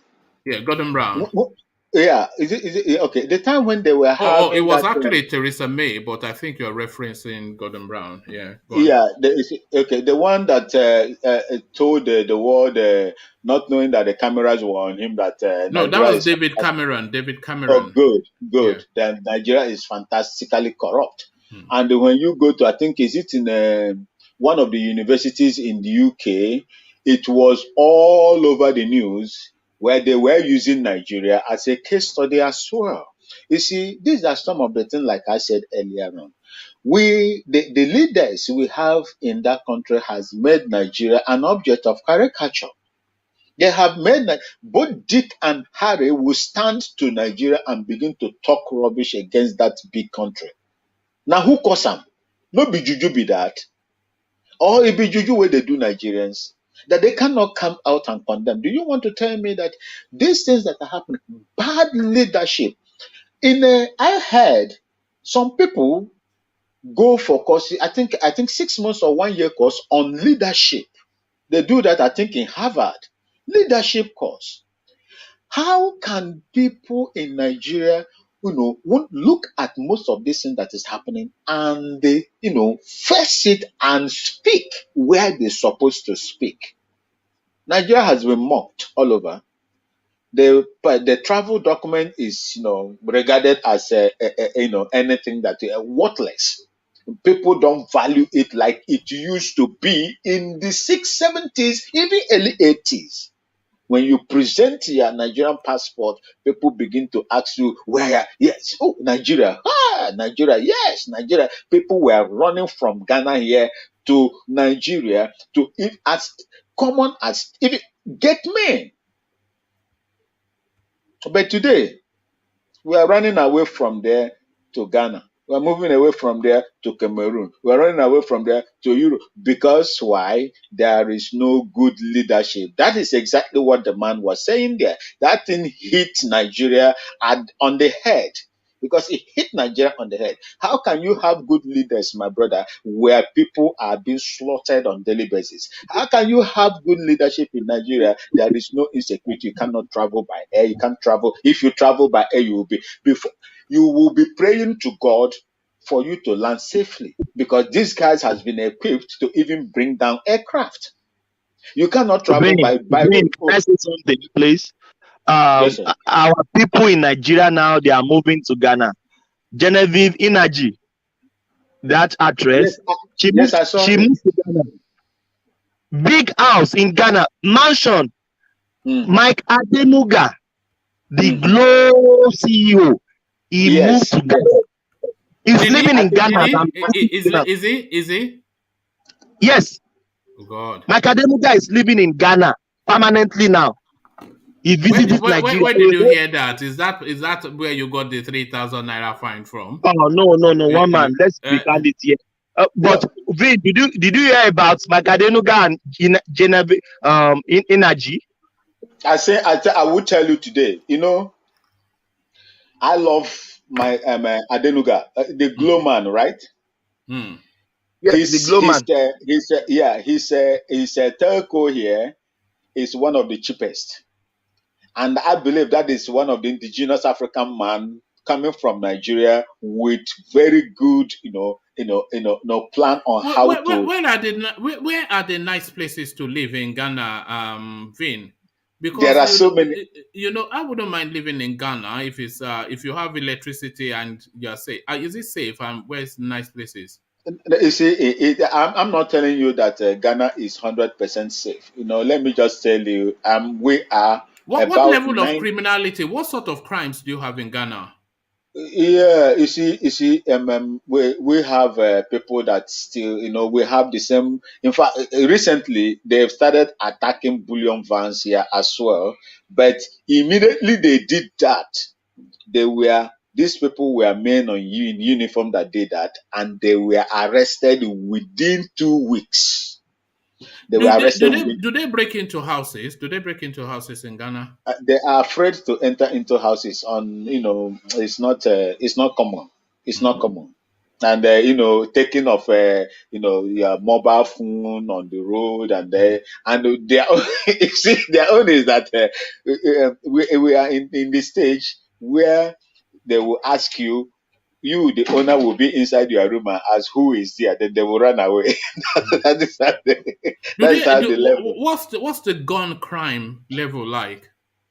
Yeah, the gun crime level is just there are scanty attacks maybe in mobile POS centers, and one thing that I will tell you is that once this thing happens, they will be traced and they will be arrested at the end of the day, and they will parade them, and you see things working for yourself. And the deterrent is what is making people now not to engage in most of these crimes.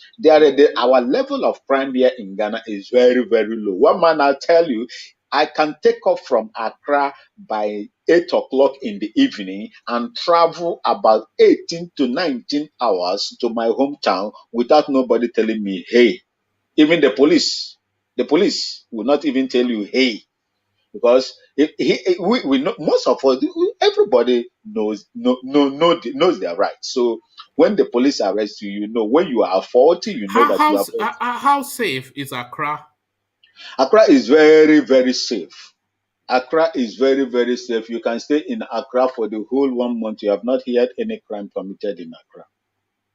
And if I wanted to live in a rural area, just sort of rural, like 20 miles from Accra, so not too far from the city, but on a farm like, Yes, yeah. yes. Yeah, I would take you, I would tell you like the best place for you to stay. I don't know whether you heard of it. It's a place they call Eastern Region. Eastern Region, the capital is Koforidua, where they have the Does West it have a African sea, does it have a sea coast? Eastern region, Eastern region, Eastern Mm. region, Eastern region. No, Eastern region doesn't have a sea coast, but the ones that have sea coast is Western region where the oil is, the Takrady headquarter. Then you have the Cape Coast, Mm. Cape Coast, Cape Coast. You have what do they call it? Um, uh, Cape Coast. Then you have Accra. Then you have the Volta region. These are the regions that are within the Gulf area. You see, it is a very good place. It's a very, very nice place. Eastern region is good. Takrady is also good. Accra, in the center of Accra, there is a place where people live, just like let's say VGI. They call it East Legon, where the same community or the same environment where the University of Ghana is. University of Ghana, Legon. It's very nice place to stay. If you All come right. there, you see a lot of Where Nigerians.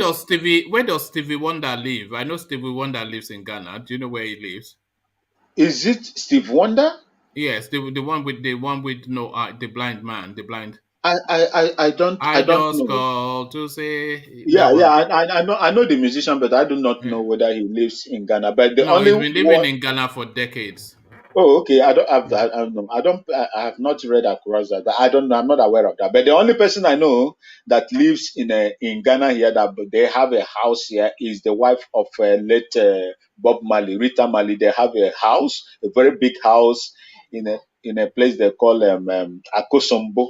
Akosombo area is in Eastern region as well. Akosombo is one of the finest place. You go there, whilst you are climbing the place, the environment is just around. You will be feeling the cloud on top of your head. Yes, that's brilliant. So let me. So yes, Stevie Wonder to move to Ghana permanently because of racism in the United States. So yeah, this would be, yeah, I think he's moved to Ghana. It says Stevie Oh, Wonder okay. has confirmed he's moving to Ghana permanently in an interview with Oprah Winfrey. The superstition singer had mentioned his intention of relocating to Ghana for years, but appears to be finally set to move. So there it is, right there. So I Stevie see. I Wonder see. in a neighborhood near you. So there it it's is. a it's a good thing. So thank you, Vin. It's only you and I left, so I think that is the hint for Yes, us to round it off. that So I will that's seek to good. round it off here. So a few more words from you, Vin, and then I'll start to round it off. So Yes, Vin, I will. the Uh, last word, yeah. Yeah, thank you very much for having me, one man. And I will ask the Nigerian people, those that are bearing the brunt of bad leadership in Nigeria, to begin to speak up. If you have never been speaking out before, please come out and speak and let your voice be heard. Let the people know that there is someone that is talking for them. Do not allow them to come to you only when they need your vote to vote them in. Speak now so that at least by speaking you will save one or two lives. Thank you, one man. All right, thank you, Vin. Be safe. So that's Vin who had the last word. So in other times that we have been doing these sessions, this has to be singularly the most unusual that we've ever done. So but it's gone that way today. So that's the way it has gone. This is what I say about these sessions. You start it and you don't really know how it's going to go. So this has gone this way today, and tomorrow will go almost in a different direction, and it's something that is fluid and organic. It happens in the moment. So that was it in the moment, but that moment has now passed for us to depart to reconvene again. So as they say in France, it is not goodbye but over, so which means see you later. So I'll see you later. The usual protocols: if you have not thumbed up, thumb up. If you have not subscribed, subscribe. And if you want to be a new voice on the platform, next time just click on the hyperlink so that we can continue to have a variety of opinions for us to peruse and to be to learn from. So that has been the session, and this has been your host, One Man. So I'll leave it there. Carry the conversation within the comment section over here. I say peace.